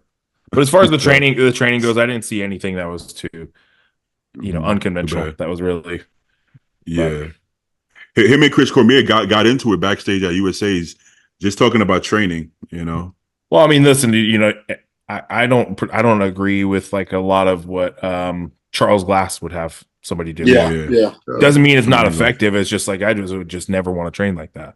But that's it wouldn't be fun to us. It wouldn't be fun to us. It wouldn't be fun. Like a lot of the weird, obscure shit. I just don't really get into that. But it's not that it's not effective. Obviously, that guy's one of the best trainers in the world and has yielded incredible results. Even like Psycho Lewis, the way he's having. I was thinking that. I don't fuck around like that. I don't. Yeah. What I mean? But it's not like I couldn't and get results. Of course I could. You don't need a grown man to straddle you and touch your chest. I'm not saying I wouldn't like that from time to time. I do, of course, we would all like a grown man to straddle us time to time. But yeah, you just don't. It's just It's a bit much. Yeah, it's a bit much. All right, next question. Who was/is your favorite WWF/WWE wrestler? See, I'm out. I never watched. Yeah. You never did? Ever. Yeah. You guys never watched WWE, WWF? No. But you Triple H and Stone Cold and those guys. Yeah, I know of who course. John Cena is, and Stone Cold. That's it. I thought everybody. I thought you guys were cool. And nobody watched wrestling here? No, I'm sorry, we ruined I the loved podcast, wrestling bro. as a kid. I loved it as a kid. Undertaker. I used to damn, love you Undertaker. are very disappointed. Hey, man. I thought every kid grew up. I thought it was watching more of a wrestling. I life loved thing. wrestling as a kid, man. Well, I don't It I is. used to stay up and watch SummerSlam. I used to stay up and watch SummerSlam. I didn't know the brothers be watching it. Yeah, I didn't know the brothers be watching. Man, like you white boys are uncultured. My haircut is from fucking Jeff Hardy. That's why I got the undercut with the taper with the long hair. I thought it was Booker T. No, it wasn't Booker T. I like the Hardy Boys, Triple H, of course, Stone Cold, the white guys. Why I like the white guys? Racist. I mean, was there a lot of black guys? I mean, Booker T. Not really. It wasn't. There were many. Nowadays, I think nowadays there are, but nobody watches wrestling anymore. That's not a thing anymore. Yeah. But Stone Cold probably was my favorite. I don't know why, but he was cool, bro. He fucking drink beer, beat motherfuckers up. Yeah. Back in the day, like, Undertaker, he beat you up, throw you in a coffin. That was some real shit as a kid, man. I'd see the Undertaker, I was like, oh my God, he's really coming back from the dead, like it's real. To me, Like, that was some fake shit as a kid. I was like, Yeah, that's fake as fuck. My parents Wrestling? told me that. Listen, My parents told me that WWE and Santa Claus weren't real, so I knew. Yeah, they ruined But it. listen, Like looking back, I highly respect all those motherfuckers. Jesus Christ, dude, that's so unbelievable. That's got to be one of the hardest sports in the world for sure. They're all hooked on fucking pain pills. That's Dude, what I was about to unbelievable. say. Even if it was fake, they're really slamming each other. Oh, dude, and they're wrestling like Those boxers 300 are nights, real. 300 nights a year, man. Yeah. Hardcore, dude. Nuts. Crazy. Yeah. I know some wrestlers. I mean, they're the handful of pro wrestlers that train at Gold's NoHo, Gold's Venice. Some of them are good friends of mine, and the ones that make it out are the lucky ones. Most of them are addicted to pain meds. Yeah, junkies are dead. No, I'm being serious. Like it's grim, but like seriously, dude. Yeah, and That some would of them be a don't even. painful life to live. Yeah, Like some of them, imagine being our size, and not only are you like a really big kind of not super mobile, muscular guy, but then you get beat up on top of that. Mm. Like that would be rough. They hate when people call it fake because all the injuries they go through. It's And the truth is that- orchestrated. But so is No. pro boxing, right? It's not fake. It's just orchestrated. Yeah. Pro boxing is orchestrated too. Shit, some people think the Super Bowl is orchestrated for all we know, you know? Yeah. So yeah. it's like my boy Konevsky, you guys know Eric Konevsky, Mhm. the prank guy. So he used to be a wrestler and he broke all his ribs, almost died. Somebody did like this thing off the thing and kneed him and his rib broke all of it. And he almost died and then he stopped wrestling, you know. Fucked So up. it's far from fake. It's definitely That's for predetermined and some Yeah. acting. And I actually asked him about the blood. I was like, yo, how do you guys get that fake blood? Is it like a pack? He said, no, we get a blade and we cut ourselves. I said, Yeah. that's real blood? What? I was like, no way that's real blood. Until I saw it. Like these guys, they have long hair because they have scars on their forehead. So they cover the scars with their hair. And I'm like, That's crazy. well, you gotta be Wow. crazy. Why would you do that to yourself? I'd be Blood is smashing. not- I'd be I smashing mean, ketchup people say packets the on my same forehead. thing to us, Spidey. They say, why would you do that to Yeah. yourself? But I guess for Good the love point. of the game, right? And you go to these wrestling matches, sometimes they'll throw like pins, what do you call that? The tacks on the floor. And you're like, it gotta Yeah. be fake, right? It boys real tacks. I'm like, there's no way that's real. And I'm like, it's actually Oh, real hell no. tacks. And I'm like, you guys are like, why the fuck would you do any Hey, of that? don't say that, dude. Oh yeah, good point. You guys are you You're guys already, are you're already being challenged. racist. Now you're going after the tards. You guys are challenged. Unbelievable. I'm gonna get canceled on this damn Punched show. is the safe word. You guys are correct, crazy. Spidey. All right, let's do like one more. What you think? Hey, dude, I'll be honest. I'm so fucking hungry. I gotta go. I gotta eat. Oh yeah. I was supposed to. I should have ate before this, but I You guys Fuck want to end it here? It's been 2 hours and a half. I think that's Yeah, good. let's do it. just know how Yeah, if we right. get steaming on another question, we could be here another 45 minutes Yeah, Yeah, it might be. this, playing devil's advocate and talking strategy. You know what I mean? Devil's For advocate. for Five real, different dude. devil's I advocates. got to say though, I haven't been on Justin's my first time, and Wyatt's my first time meeting two of you. I have to say, Yeah. this was great, man. It was No, this is great. it's honestly it was a lot of fun, man. I appreciate you having me on. Yeah. I don't mean to be a Mhm. party pooper here. I just know that I gotta get. No, it's good. No, that was great. Honestly, I didn't. You know, I'm a terrible host, anyways. But I didn't have to host. It just kept the convo kept flowing. So Yeah, it's good. That's great. All right, guys. appreciate Thanks for it, coming guys. on. Yeah, All right, absolutely. man. Thanks Y'all for take having it me, dude. easy. See you Y'all be guys. safe. All right, brothers.